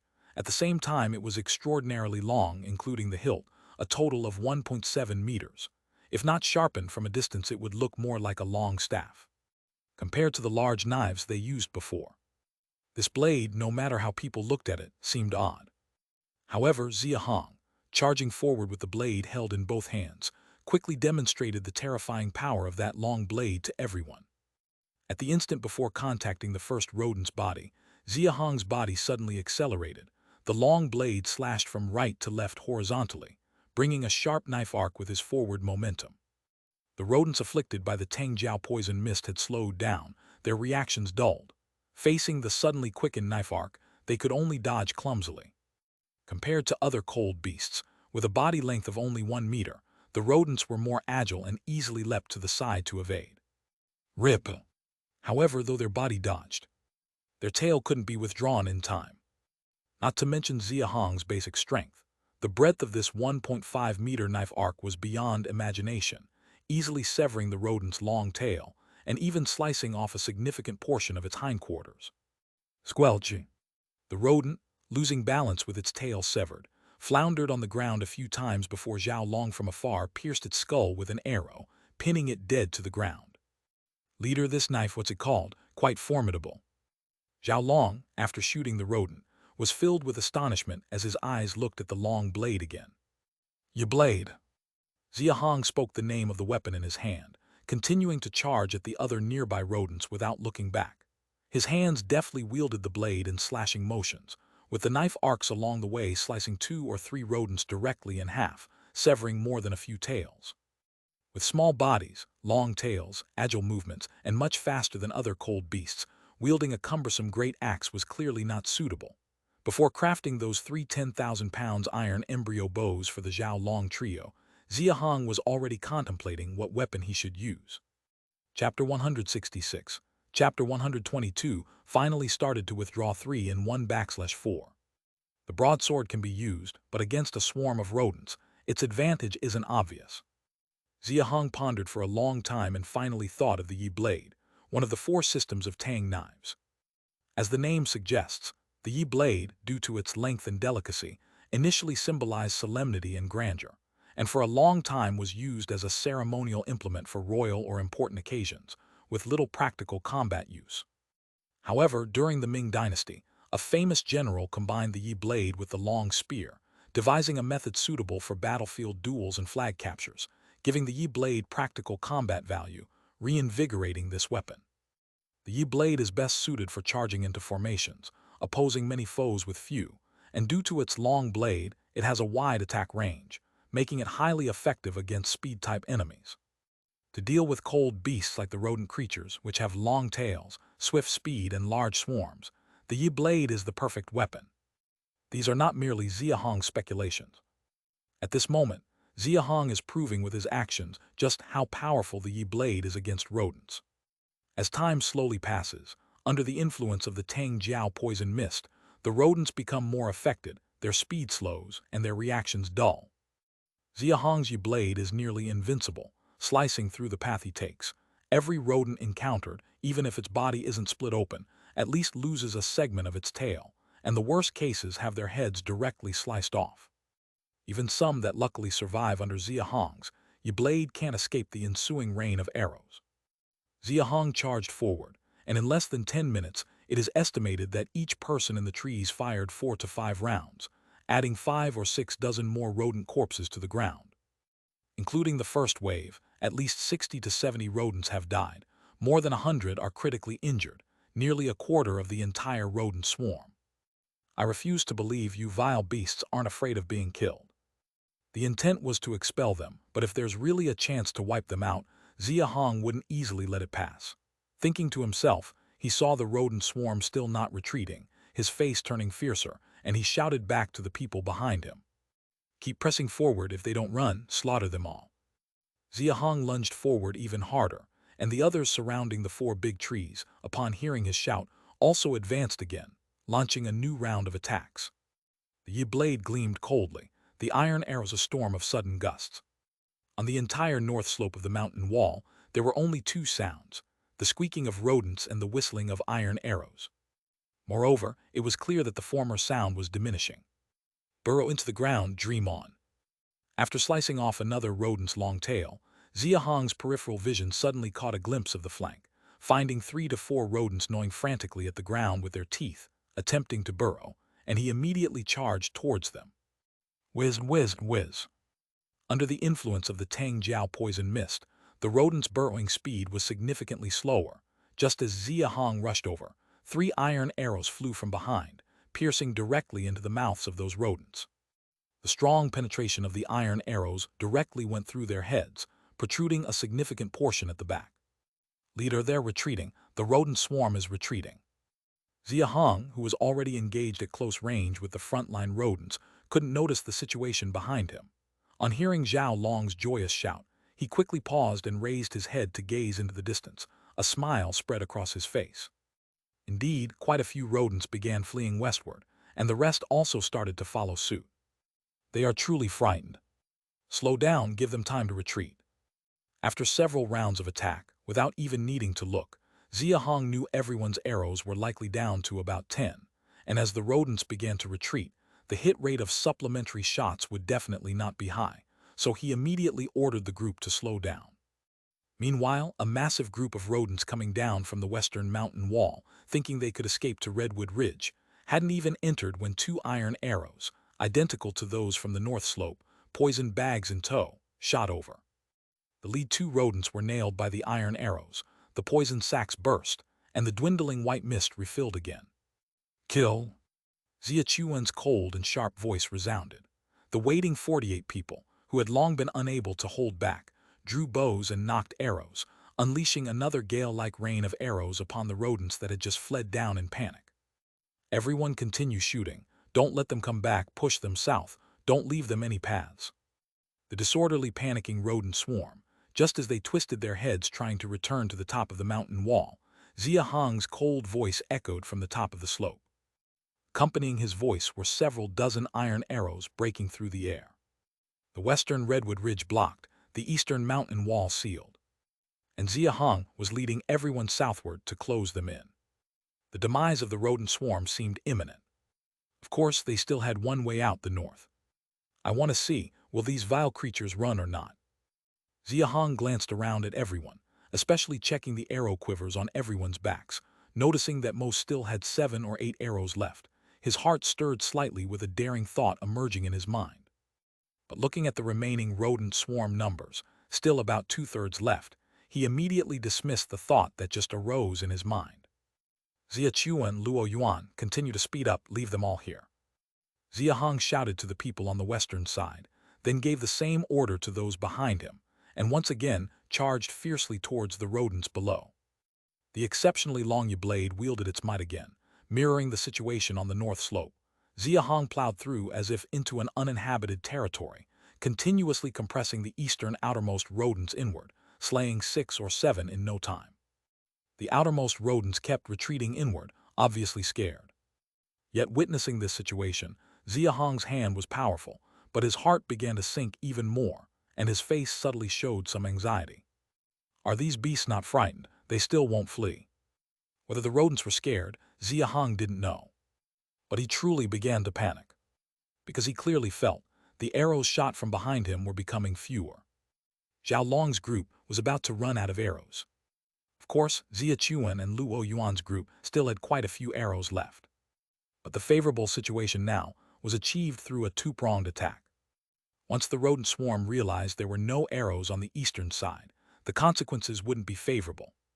Without bows and arrows, engaging in close combat in the logging realm with rodents, even if weakened by the Tang Jiao poison mist, it would be a dead end. Still not running. Gritting his teeth, Xia Hong forged ahead, killing a few more rodents, then continued to charge forward. Until he nearly charged 10 meters deep into the rodent swarm, he finally saw from afar. The rodents on the northernmost side were finally starting to retreat. Phew! Chapter 167, Chapter 123, Arrow Bamboo Forest, Rat King New Camp. swoosh, close in and drive them further north. Xia Hong had already reached the rear of the mouse swarm. After confirming that the swarm was retreating, he swiftly severed a fleeing rodent in two without even looking back and issued his command. The two groups, who were already converging toward the south, immediately slowed their air-shooting speed and closed in faster upon hearing Xia Hong's order. On the eastern mountain wall, Zhao Long and his brothers led the group, sliding down the slope along the stone wall. Though the summit was over 100 meters above ground, it posed no threat to those in the logging realm. Upon landing, they shot arrows while quickly moving toward Xia Hong's position. On the western side of Redwood Ridge, Xia Chuan and Luo Yuan led their group, continuously shooting arrows to fend off the rodents and accelerating toward Xia Hong. In no time, the two groups had converged. They were now just over 10 meters away from Xia Hong, who was at the forefront. Xia Hong charged too fast. The dozen or so rodents surrounding him had already been halved by his strikes. Whether he was completely immersed in the battle or simply unsatisfied, he continued to pursue relentlessly. Zhao Long, you three continue leading the team. Don't get too close. Luo Yuan and Yuan Cheng, come with me to support our leader. Seeing Xia Hong had caught up with the rear of the mouse swarm and was directly charging in, Xia Chuan couldn't stand by any longer. He shouted at Zhao Long and his brothers, then rushed over with Luo Yuan and Yuan Cheng to assist. Xia Hong had already merged with the rear of the rodent swarm, making it impossible for those behind to shoot arrows in his direction. This meant Xia Hong no longer had the cover and support of bowmen. The three of them had to rush in to help. The trio, confident in their earth-digging realm strength, underestimated the poisoned rodents, but once within the swarm, they realized their naivety. Xia Chuan, the first to charge in, felt a strong sense of danger, reflexively drawing his black blade to block behind his head. Whoosh! Two red glows, each an inch long, suddenly attacked, colliding fiercely with the black blade. Though the black blade blocked the red glows, Xia Chuan's arm trembled violently, and he was flung back 2 or 3 meters. If not for Xia Hong's timely support, he would have hit the ground. Be cautious, these red glows have strong penetrative power but a short range of just 1 or 2 meters. Use threads to disrupt them, and with Yuan Cheng and Luo Yuan's help, the three of you can easily defeat them. Understood, leader. Luo Yuan and Yuan Cheng approached, both looking slightly disheveled. Yuan Cheng even had a wound on his arm, evidently suffering from the rodent's red glows. Earlier, being too far away, and it being nighttime, they hadn't seen clearly and mistakenly thought the poisoned rodents couldn't emit red glows. They now realized that the pressure Xia Hong faced, slaying the rodents with ease, was far greater than they imagined. Our leader is incredibly strong. With his Yi blade, which has a wide and long attack range, dealing with the rodents is easy. We're slightly weaker, so we must cooperate. I'll distract and you two attack. Got it. Xia Chuan manipulated his threads, entangling the nearest rodent. Luo Yuan and Yuan Cheng quickly followed with large blades. Having previously suffered losses, the rodents' red glows posed no further threat to them. Just as Xia Hong said, together they found it easy to slay the rodents. The rodents left here were already few in number, mostly chased down by Xia Hong. The three only needed to deal with 4 or 5 in total. Even as Xia Hong conversed with the trio, he continued fighting. In moments, another 3 or 4 rodents lay beheaded by his Yi blade. Having cleared the nearest wave and seeing the remaining rodents 20 meters away, Xia Hong hesitated slightly, decided not to pursue further, and instead eliminated nearby slower rodents. Behind, Zhao Long checked his arrow quiver, then glanced at Zhao Hu and Zhao Bao's quivers. Discovering they had only 6 or 7 arrows left, his brows furrowed slightly. He loudly asked the group, "How many arrows do you have left? Report your count." 7 arrows. I have 6 left. Only 2 left. 7 arrows. 5 arrows. 6 arrows. No surprise. Hearing the group's responses, Zhao Long's expression grew more solemn. He had estimated how many arrows everyone had left. Most here tonight were from the logging realm, with similar skill levels and archery practice durations, making their archery skills fairly comparable. Xia Hong gave the 3 brothers 50 arrows each, and their shooting speed was double that of the others. Having just 6 or 7 arrows left, most others, aside from a few more skilled, likely had 6 or 7 arrows as well. You can pause now. The rodent swarm is retreating. Follow me to pursue a bit more and be ready to shoot at any moment, Xia Hong instructed as he focused on this side after Zhao Long's question and heard the group's responses. 6 or 7 arrows meant they could muster 1 or 2 decent rounds of attack at best.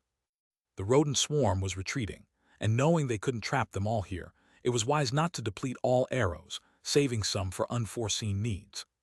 Chapter 168, Chapter 123, Arrow Bamboo Forest Rat King New Camp /2.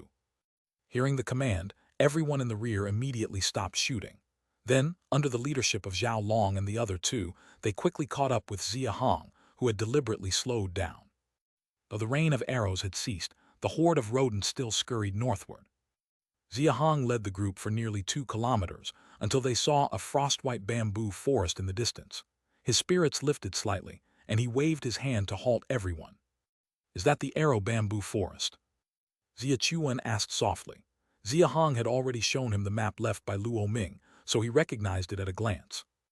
Xia Hong nodded, his gaze shifting to the left side of the bamboo forest, where he saw a 3 to 4 meter wide mountain path. His eyes flickered slightly. As Luo Ming had said before leaving, taking this path through the arrow bamboo forest would lead to the Pingxi Plain, where there's a giant camp named Beehive. If things went smoothly, Luo Ming should be there by now. No wonder Luo Ming wanted to wait until the crystal fruit season was over. This arrow bamboo forest is almost connected to Redwood Ridge, and there should be quite a few cold beasts dwelling inside. Luo Ming had mentioned that every year when the ice tree bears fruit, for 3 to 5 days, cold beasts would enter the arrow bamboo forest. During this period, as long as one's luck wasn't too bad, passing through wasn't a big issue. The fact that it could attract a large number of cold beasts means this arrow bamboo forest is definitely not simple. If there's really any danger inside, driving this horde of rodents into it would be quite fitting. Continue shooting and drive them in. Seeing the rodent horde slow down as they neared the arrow bamboo forest, Xia Hong immediately ordered everyone. No matter if they wanted to enter or not, they had to. Though the mountain wall on the east side had no one blocking it, climbing it would take time. The rodents, already panicked by the arrow fire, dared not run toward the high hills on the east side. The influence of Tangjiao poison was still present, slowing their burrowing efficiency. A volley was launched as over 100 people fired simultaneously, sending another wave of arrows. The rodent horde had no other choice but to enter the arrow bamboo forest. "Zhao Long, lend me your bow." Seeing a few rodents at the front hesitating, Xia Hong turned and took Zhao Long's bow. Zhao Long handed him an iron arrow as well. Xia Hong took the iron arrow, placed it on the iron core bow, and looked at the leading rodents, squinting slightly. His hands suddenly exerted force, pulling the bow to full moon and then adding even more force, almost deforming the bow body. Twang! Xia Hong let go with his right hand, and the bowstring emitted a thunderous sound as the iron arrow shot out with terrifying speed, dragging the surrounding air along its path. In almost an instant, it spanned over 100 meters. Thunk! The sharp arrow pierced straight into the head of the foremost rodent, the immense force carrying it forward 3 or 4 meters. The arrowhead protruded from the back of its skull, pinning the rodent to the ground. It didn't have the chance to even squeal or struggle instinctively. Pinned there, it immediately died. Everyone still shooting saw Xia Hong at the front, their eyes showing nothing but admiration and fervor. At such a distance, a single arrow kills. Even Zhao Long and the other 2 likely couldn't achieve this. But for the leader, it seemed as simple as eating or drinking. Once more. Not satisfied with a single lethal shot, Xia Hong called for more. At the sound, Zhao Long quickly handed over another arrow. Twang, twang, twang, twang. Xia Hong shot 4 arrows in succession, all hitting targets at the front of the rodent horde. Though lacking the force of the first shot, causing one-shot kills, they still caused significant disturbance and panic among the leading rodents. At this moment, not only Xia Hong was shooting, others hadn't stopped either. Squeak, squeak, squeak. The rodent at the forefront, possibly excessively terrified, let out a series of sharp cries before dashing into the arrow bamboo forest. This movement triggered a chain reaction, as over 200 rodents at the back also started moving, all crazily fleeing northward. Xia Hong's final 5 arrows inadvertently became the straw that broke the camel's back. The rodent horde surged toward the arrow bamboo forest. Phew!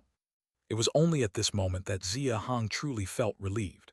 He took a deep breath and returned the longbow to Xiao Long. They fled, the rodent horde has fled. Ha ha ha, of course. With the distance and the poison affecting them, staying here would make them sitting ducks. They had to flee. I shot 27 arrows, missing just one, haha. What are you bragging about? I shot 28 and hit every single one. Neither of you stands a chance. I hit 25 and 7 arrows hit rodents in the eyes. I just don't know if those rodents died. Quit boasting. I saw it myself. The 3 adults Xiao Long at least killed over a dozen rodents combined. You guys are nothing compared to them. Xia Chuan, Luo Yuan, and Yuan Cheng were also formidable. They took out 6 or 7 rodents together just now. The leader is even more formidable. I didn't see him on the mountain, but when he came down, he alone killed over a dozen rodents with that long blade. Tonight, he probably killed the most. Of course, the leader stormed right into the rodent horde. Who could compare? With the long blade in the leader's hand, the rodents couldn't dodge at all, so powerful. It's called the Yi Blade. The leader said it himself, I heard. As the rodent horde disappeared into the arrow bamboo forest, everyone relaxed significantly. Many even began discussing the battle that had just occurred, boasting about how many rodents they had hit. Chapter 169, Chapter 123, Arrow Bamboo Forest Rat King New Camp /3. Facing such an overwhelming victory, Xia Hong couldn't help but feel much more relaxed. After all, these were nearly 400 low-level cold beasts. Under normal circumstances, even with more than 100 people present today, even if everyone in the Great Xia camp risked their lives, they wouldn't dare to fight against this group of rodents. 99 bows, over 3,000 iron arrows. Unexpectedly, they really resolved this formidable threat. Xia Hong's heart was in turmoil. He looked back at everyone, waved his big hand, and was about to ask people to gather the prey on the ground. But before he could speak, he felt a slight tremor under his feet. Everyone quiet down. Instinctively, Xia Hong thought the movement beneath his feet was caused by everyone's excitement, so he signaled everyone to quiet down. But as soon as he spoke, he suddenly realized something was wrong. With the hardness of the ground in the ice abyss world, it's impossible for a group from the logging realm to cause such movement. Get out of the way. Xia Hong turned his head and shouted to everyone, then suddenly flung his body to the side to dodge. He felt it vividly. The movement was right under his feet. The people, confused and startled, quickly reacted out of instinct, scattering in all directions. It all happened in an instant. Xia Hong flung himself to the ground, everybody scattered, and before their movements were complete, the spot where Xia Hong had just stood burst open with a red glow about an inch wide, breaking through the earth. The red glow broke through the ground almost instantaneously. Before Xia Hong could fully dodge, it had already pierced through the sole of his foot, shooting straight towards his head. It's over. Panic flashed across Xia Hong's face, his pupils filled with blood. Despite his reaction to dodge his head, the speed of the red glow was just too fast, making it impossible to fully evade. A pierced head would mean death, or at least losing half of his life. Leader. At that critical moment, Xia Hong didn't even know who was shouting. He just felt himself being slammed aside, followed by the red glow piercing through something with a muffled sound. Xia Hong couldn't care less about his pierced foot.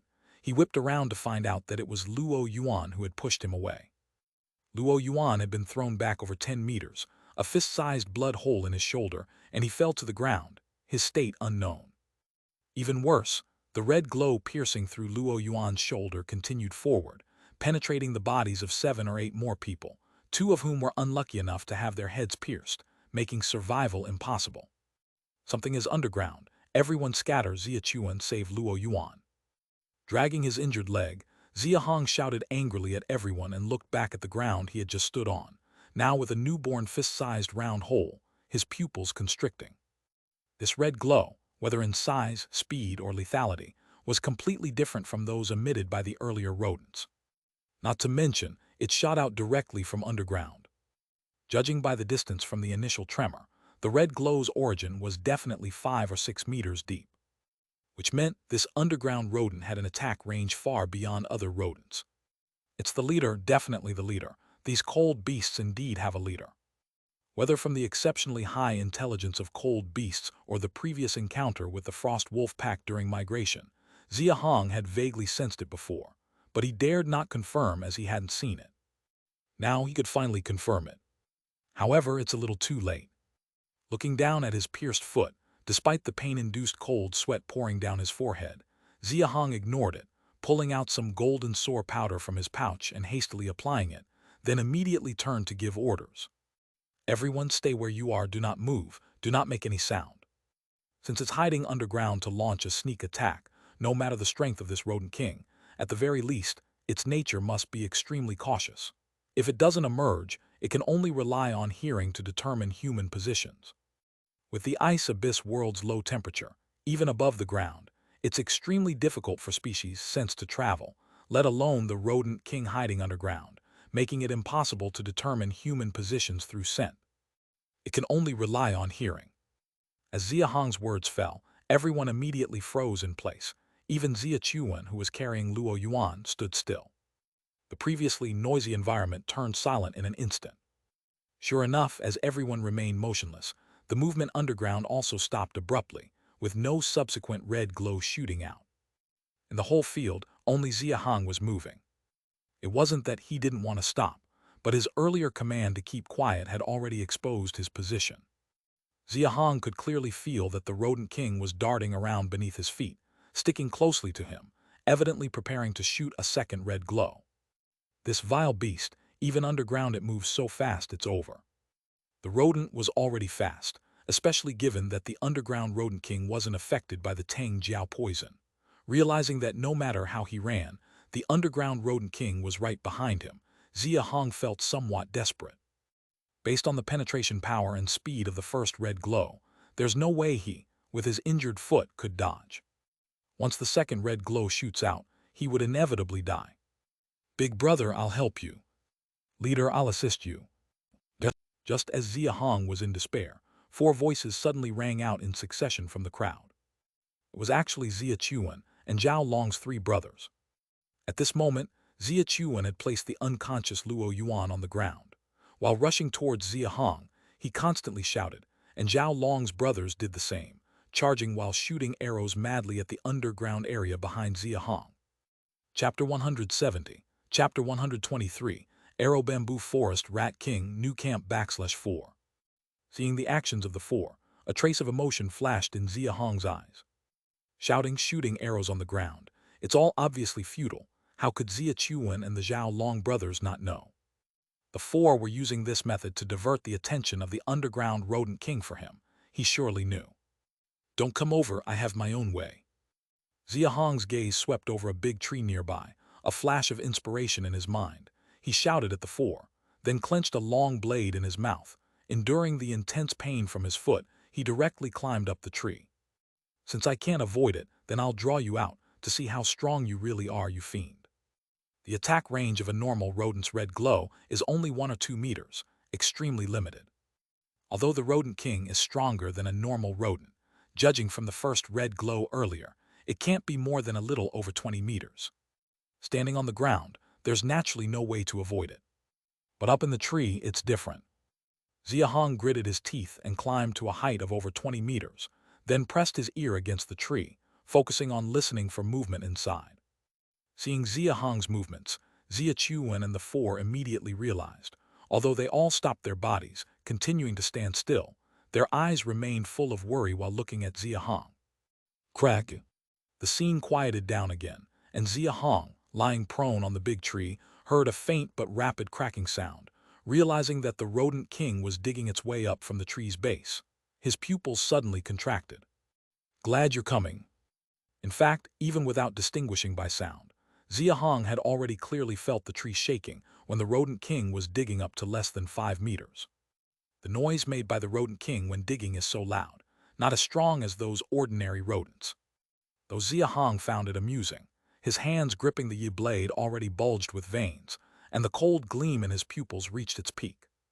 The rodent king seemed determined to get him, tunneling upwards without hesitation. In about 4 or 5 breaths of time it had passed the halfway point, now only less than 10 meters away. Xia Hong tightly gripped the yi blade, keeping a close eye on the movements below the tree, remaining completely still as the rodent king dug upwards. Until the moment, the rodent king reached a position 5 or 6 meters away from him and suddenly stopped moving. Xia Hong moved. He pinpointed the position, leapt down from the tree's top, using his uninjured foot to fiercely kick off a tree branch, leveraging the recoil to switch his blade into a spear and thrust it with all his might into the spot where the rodent king had just paused. Xia Hong's basic strength had already reached 21,000 earlier, in the almost month-long frenzy of crafting bows. He hadn't stopped consuming cold beast meat from rodents and Tengjiao, adhering to the extreme standard daily.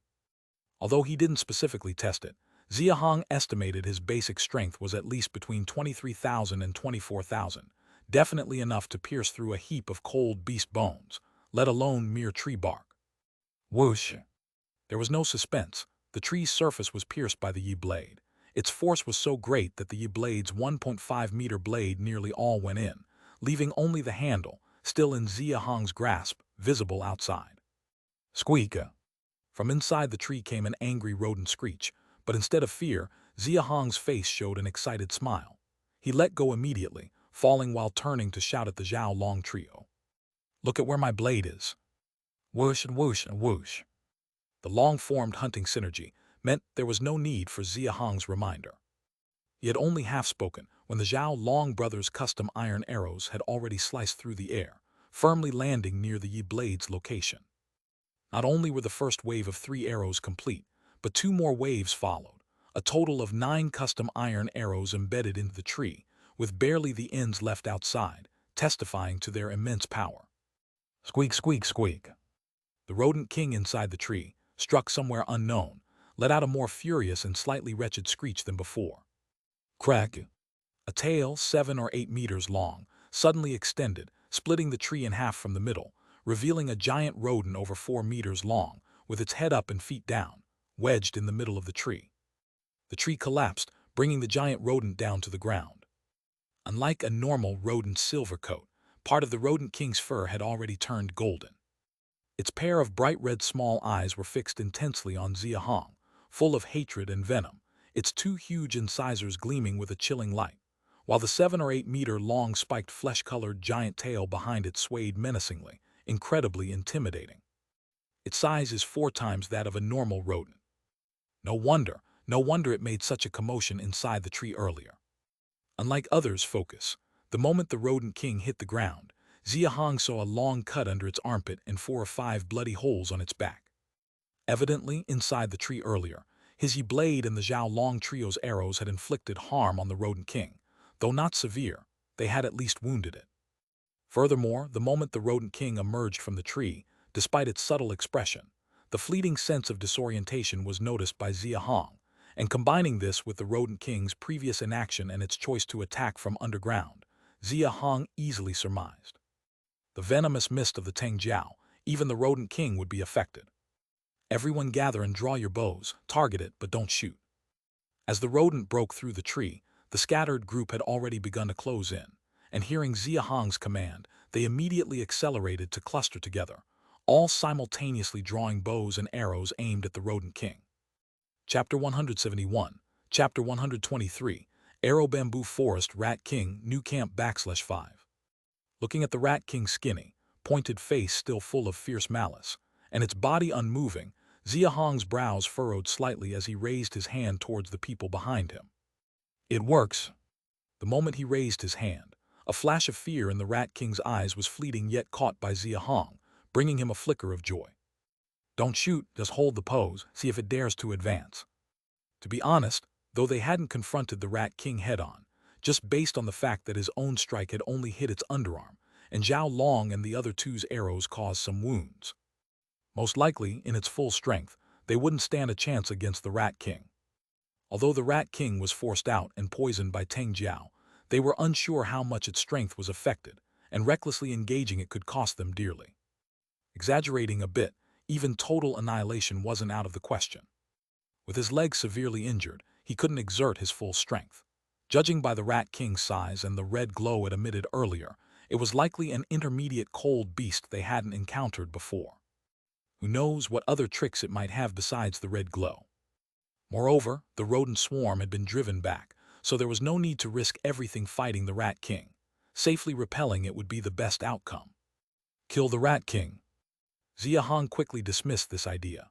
Among them, perhaps only 6 in the earth-digging realm could hurt the Rat King, and Luo Yuan was unconscious, leaving them one short. Zhao Long and his brothers were out of arrows, and it's fanciful thinking to believe the remaining arrows from the logging realm could harm the Rat King. The problem is, the Rat King isn't aware of this fact. Previously, despite the slaughter of the rodent swarm, the Rat King was reluctant to show itself. Even after the swarm's retreat, it only sneaked attacks from the underground on Xia Hong and the others, and even now, after being forced out by Xia Hong's scheme from the tree, it did not attack immediately. These 3 points alone show the nature of this Rat King. To put it nicely, it's cautious. Bluntly, it's afraid of death. Afraid of death and smart, that's easier to handle. Just as Xia Hong speculated, with over 100 people raising their bows simultaneously, the Rat King, targeted by so many iron arrows, had a fierce look on its face, yet its feet remained still, and its tail stopped swaying, accompanied by an increasingly dazed look in its eyes. It gave up attacking, intending to retreat. At this moment, even without Xia Hong saying a word, the others understood his intentions. Everyone held their bows and arrows, glaring angrily at the rodents, ready to shoot their iron arrows at any moment without daring to make any move. Squeak, squeak, squeak. Squeak, squeak. Squeak, squeak, squeak, squeak. However, a sudden burst of squeaking from the north cast a shadow over Xia Hong's heart. A trace of despair flashed in his eyes. Not only him, but the other 90-plus people, including Xia Chuan, felt the same. The more than 200 rodents that had just burrowed into the arrow bamboo forest came scurrying out again. Although scattering in different directions, some were heading their way. How did this group of rodents come out again? At this moment, in stark contrast to the 100 people of the great Xia camp, the Rat King's face was twisted with a sinister, brutal, and smug expression. It seemed to have foreseen the fate of the group before it and was smiling. However, the Rat King's twisted grin didn't last a few seconds. The rodents coming from the north were in obvious panic, much like when driven into the forest by Xia Hong and the others earlier. Whoosh and whoosh and whoosh. Tens of iron arrows suddenly sped forth from the arrow bamboo forest behind the rodent group. This rodent group wasn't coming of its own accord, but was being driven out. Are there people in the arrow bamboo forest? Everyone from the great Xia camp, including Xia Hong, was momentarily stunned. Immediately after, they heard voices from the forest, and joy spread across their faces. Who drove this stinking bunch of rats into the forest? So unethical. There are many iron arrows stuck in them, probably people from another camp. Around here, it should just be Beehive. What other camps are there? Beehive is north of the bamboo forest on Pinxi Plain. This must be from somewhere else. From within the arrow bamboo forest, more than a dozen figures gradually emerged. All were armed with strong bows, continuing to fire at the panicked rodents as they advanced. Unlike the people from the great Xia camp, the arrows from these individuals were incredibly powerful, killing with a single shot, reminiscent of Zhao Long and his brother's earlier performance. Squeak, squeak, squeak. As soon as the more than 10 figures appeared, the Rat King raised its head and made a few sounds. The previously disorganized rodent group, upon hearing the sounds, quickly gathered towards the east, and the Rat King transformed into a silver light, darting into the middle of the swarm. In no time, the group of over 200 rodents became a rustling silver wave, heading towards the depths of the eastern mountains. The Rat King just fled so decisively. So Xia Hong felt relieved, turning to see the group emerging from the arrow bamboo forest, his face first showing gratitude, then slowly advancing a few steps, intending to express his thanks. Indeed, there are people here. Did old Lu say this place only had one medium camp called Rog and a few small camps? So many bows and arrows, this doesn't look like a small or medium camp. Those emerging from the arrow bamboo forest had clearly noticed the people from the great Xia camp. The words from the two at the forefront conveyed information that made Xia Hong's expression change slightly, and just as he was about to reveal their identity, unexpectedly, another voice came from the opposite side. Was it your group that drove the rats into the bamboo forest? Hearing the questioning and blaming tone in their voice, realizing they were dealing with another difficult group, Xia Hong's expression immediately darkened, standing firmly with his injured right foot stepping back a bit. Then he realized something, giving a signal with his eyes to Xia Chuan beside him, and quietly said 2 words to him. Torch. Understanding the signal, Xia Chuan quickly took out a torch and immediately lit it. Chapter 172, Chapter 124, The Arrogant Mirror Immortal Camp. 15 people walked out of the bamboo forest. Upon seeing the appearance of these 15 people, everyone present, whether it was Xia Hong, Xia Chuan, Luo Yuan, or the others, felt a simultaneous jolt in their hearts, regardless of their outward expressions. They're all so young, and they're all wearing beast skin clothing too. Judging by their appearance, the 15 in front of them seemed to be of a similar age to the brothers Xia Hong and Xia Chuan. Though Xia Hong rarely mentioned his own age, everyone at the camp knew, thanks to the early settlers of Great Xia, that he had just turned 19 this year. Xia Chuan was even younger, having just turned 17. In the ice abyss world, where the average lifespan was only about 40 years, the younger one was, the greater potential they possessed. This was common knowledge. Not only was Xia Hong the strongest in the camp, but his potential for growth, simply based on his age, was unmatched by anyone there. Even Xia Chuan, who had been taught by the wood puppet monster, couldn't compare. And now, the 15 people who walked out of the bamboo forest were evidently of a similar age to the brothers Xia Hong and Xia Chuan. More than that, the clothing on these 15 people wasn't just beast skin skirts, but complete outfits.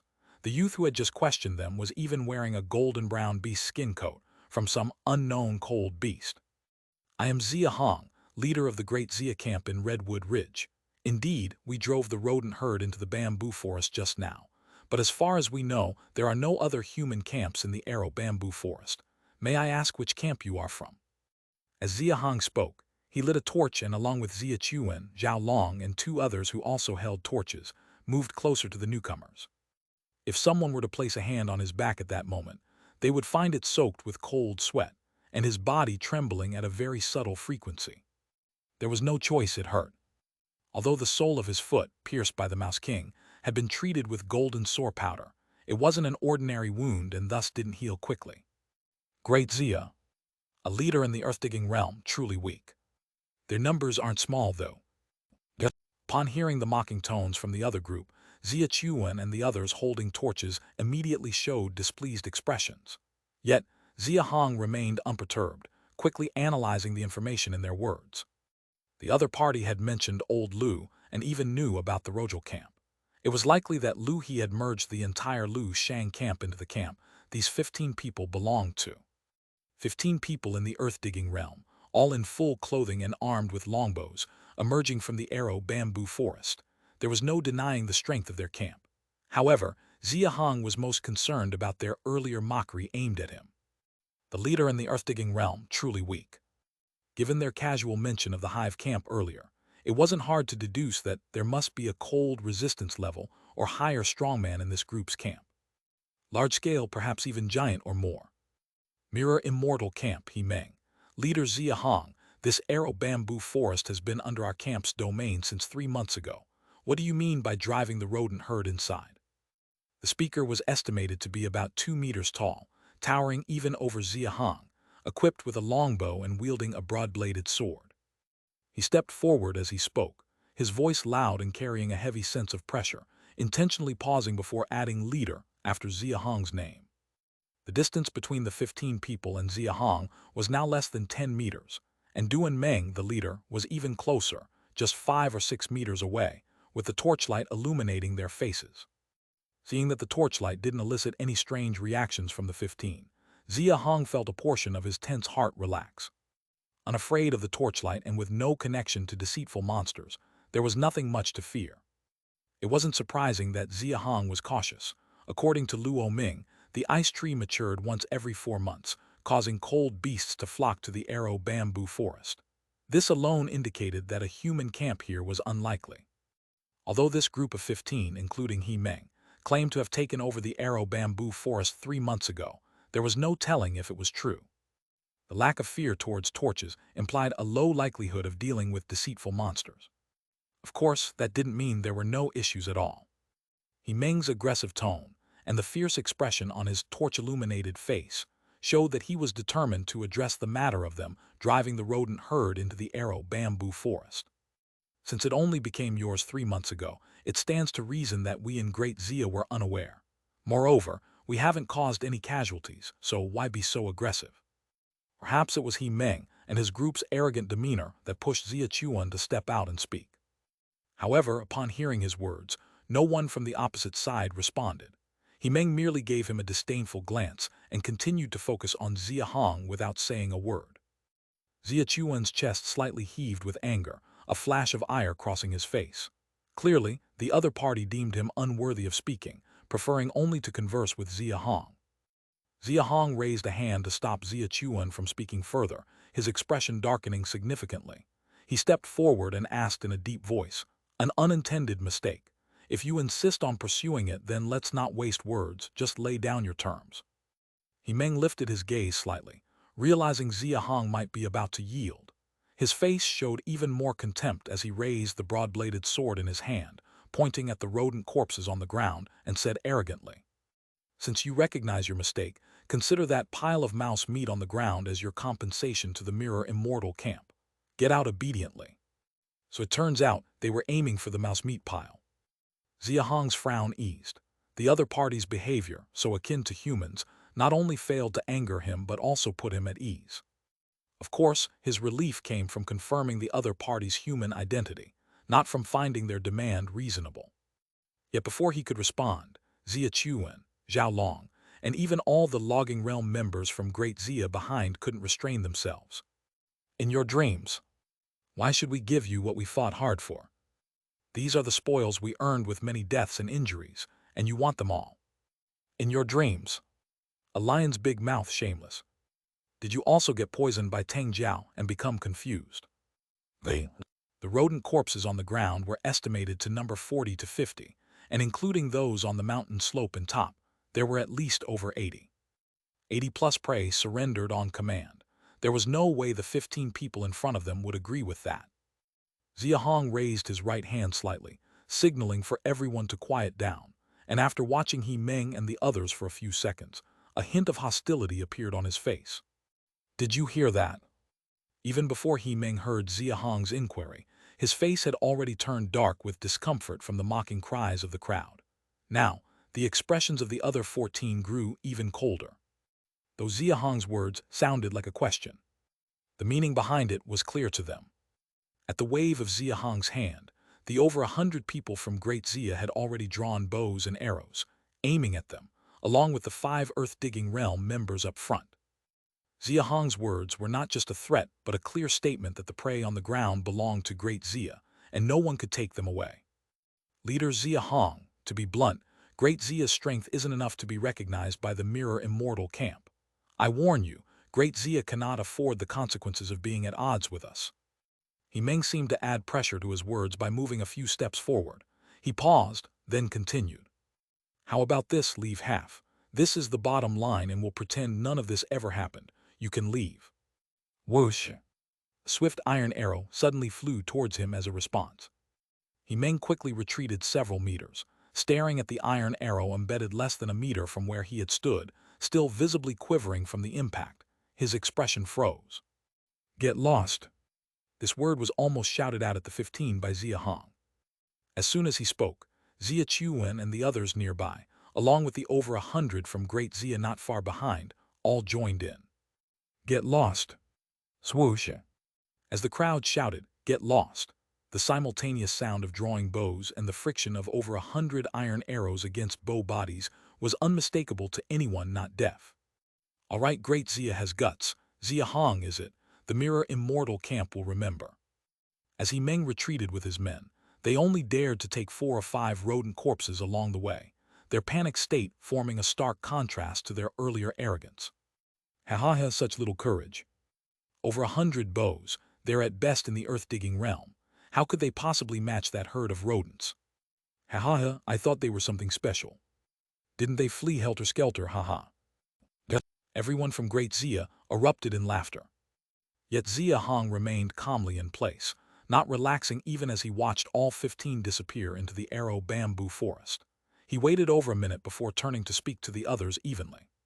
"Start collecting the prey and be thorough. Retrieve all the scattered iron arrows you can, leave none behind." "Yes, leader."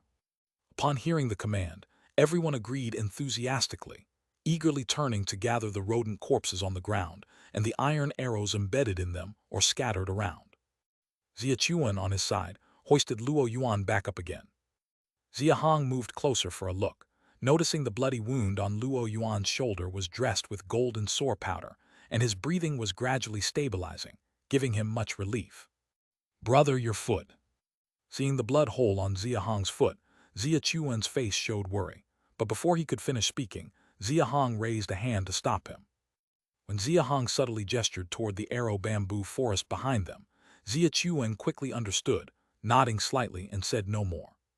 "Take your time gathering everything without showing any sign of fear. Once done, have others take Luo Yuan back first. We'll guard the rear." "Yes, brother." After speaking softly, Xia Chuan immediately found someone to carry Luo Yuan and led a group to the north slope top to clear the prey there. Though Xia Hong stood still, his gaze was fixed on the direction of the arrow bamboo forest the entire time. Not until everyone had gathered the prey and arrows did he move. There are a total of 83 rodents. The iron core bows suffered no damage. Adding the remaining arrows everyone has to the recovered ones, there are still over 2,100 iron arrows left. 2 people died, with 8 severely wounded from the red beam attack by the Mouse King at the end, only about a dozen light injuries. While collecting prey, Xia Chuan also gathered information on the number of recovered iron arrows and casualties, and reported it all. Upon hearing this, Xia Hong said nothing, merely nodding, waiting until everyone, mostly carrying a rodent on their person, finished packing before speaking. "Let's head back." The group of over 100 from Great Xia began their journey home. Xia Hong and Xia Chuan, with 4 others, kept to the rear of the procession. "The 4 of you stay a bit farther from the group and keep constant watch behind us." "Understood, leader." The purpose of Xia Hong's arrangement was clear to the 4 of them. They immediately dispersed to the rear of the group and began their vigilance. In the Ice Abyss world, the locations of different camps had to be kept confidential, especially when one's own side was still rather weak. In desperate circumstances, Xia Hong couldn't trust human nature, nor could he afford to.